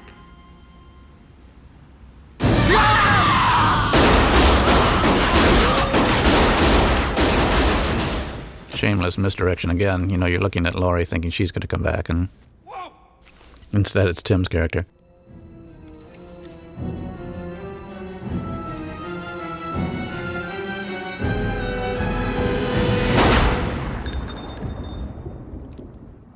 This absolute cold indifference.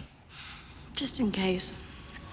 Yeah, I think it was a big choice to have Nev that cold. Have the character really have become very uncompromising. We debated that a lot. Yeah. That scene. The audience loved it. I think in the original version, Dewey also died as well again, and like he did in the first one, and then was not this ambulance scene an ad? Yeah, I think it was. Just thought, I wonder if we could get away with having him still alive. And we did. And I think we would have been creamed had we not. Yeah. Oh my God. Yeah. Especially having killed Randy. I think Courtney does a great job here, too. Yeah. Dewey! Go! Can't believe you're alive. Are you okay? He's missing a shoe. Hang in there. David was saying all sorts of weird things. How you doing, buddy?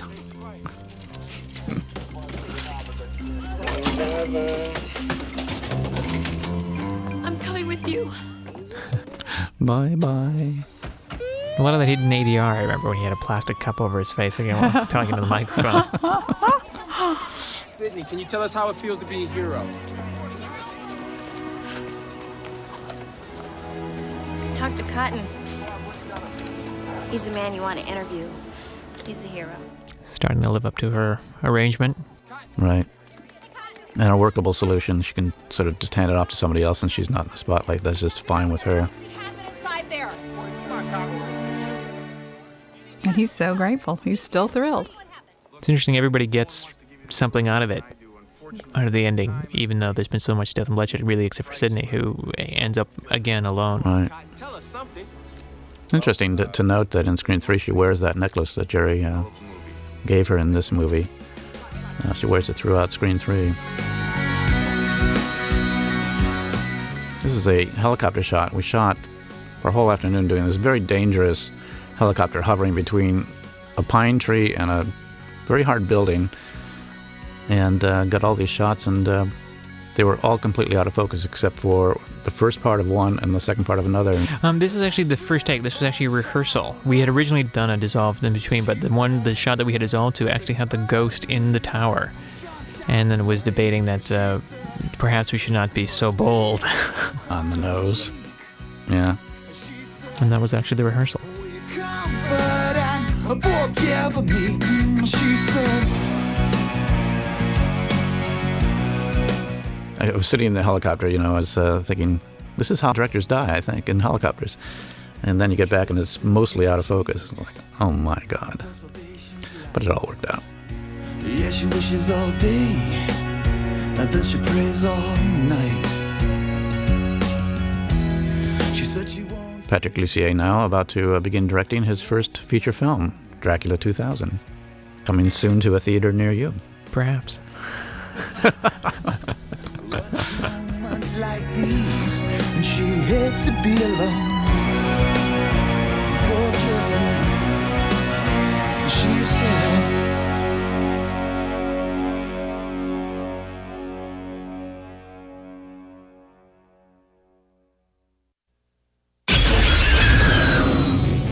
Flash frames.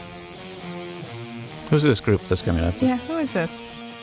This is Les and Jake doing a version of the Partridge Family song, which is they had submitted another song during the process, and the other song they submitted wasn't effective for the film. But both of us and I think, and all of us like this band so much, as they seem so charming to deal with, and they had such a great energy and a great sound that we just felt this was such a great way to go out.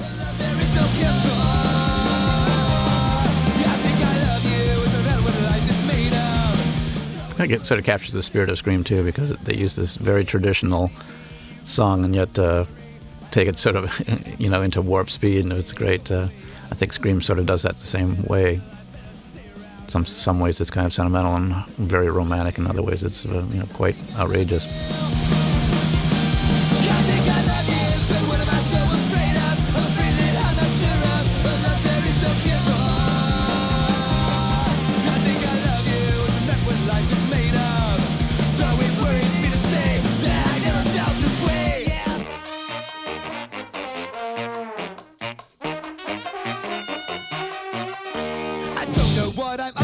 I don't know what it's all about. I got so much to think about. Well, guys, it's been fun. Yes, it has. Yes, it has. Looking at the film brings back a lot of wonderful memories. Yeah, I haven't looked at that film in a while. Not bad. Yeah, not too bad. Not too bad at all. We had so much fun making it. We always use the same team. We've worked with some of these people for 7 to 10 years. And it just makes it like a big family. And we always have a good time, no matter how stressful or how last minute we get the pages. We tend to all get along and have a great time. That's probably largely one of the movies have that quality in them, that everybody is so involved together and is definitely on the same boat, or shackled to it. Mm-hmm. I think Wes and I have been working together 13 years. Patrick, how long have we been working with you? Since 91. You've cut everything that we've done since. Yeah, since we met you. Nightmare Cafe. And, of course, Peter Deming has done the last 4 movies. And Nick Messandre, I think, has done everything from People Under the Stairs. Our first assistant director. And Dan Arredondo was on People Under the Stairs. Did Dan start working with you on Laurel Canyon? Laurel Canyon, was that after People Under the Stairs? I believe it was. Yeah, so long time. Good team. I'm sorry it's over. And there it is until Scream 4 or perhaps not. Maybe 10 years, right? 10 years. Scream Redux.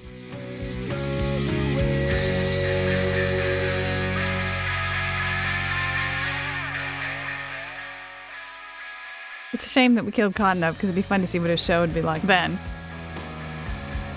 Prequel. Ghost figure. His death was faked. There's always a way. Sydney in the Nut House, just recounting everything. Yeah.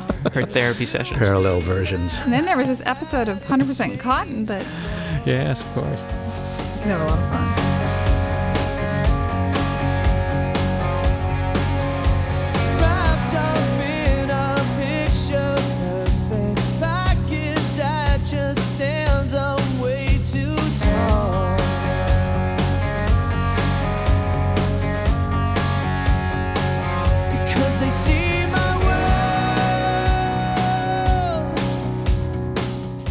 Sure, many a script will be crossing the desk of the Miramax offices. Even though we all say we're not going to do another one, you never know. Oh, really? Is this an announcement? Right? No, I'm just saying, you never know. Certainly not in the next 5 years, but you never know. Or 4 years, or 3, or 2, or next 2 weeks. Certainly I'm busy with that. Well, 1 week.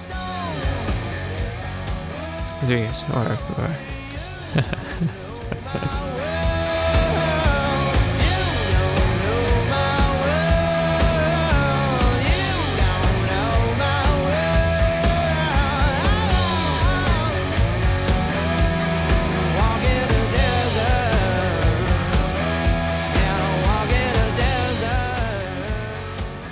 We're doing this in, when? March. St. Patrick's Day, 2000. And we all walked away from the film in Christmas of 1997. Wow, what a memory. It's amazing. You haven't done many drugs, have you? Do you take ginkgo biloba? I can't even say it. Like eyes open turning, both of my toys. These daydreams sometimes turn to nightmares. I'm trying to shake. Courtesy of Fun World, division of Easter Unlimited. They were a company that had no idea that we were making a film, and we just found their mask on a location scout once and decided it was just what we needed. Who found that mask, Wes? I think it was you, Marianne. Oh, good. Though when I tell the story, it was me, but... I know. It's not nice. But then now that Mary Ann's telling the story, you have to... I know, she busted me. But you had completely forgotten that I'd found it. I thought I had. I actually did think that I had, but that's how wrong I can be. Well, happy viewing. Bye, everyone. Bye. Bye. I see him coming. I hear him coming.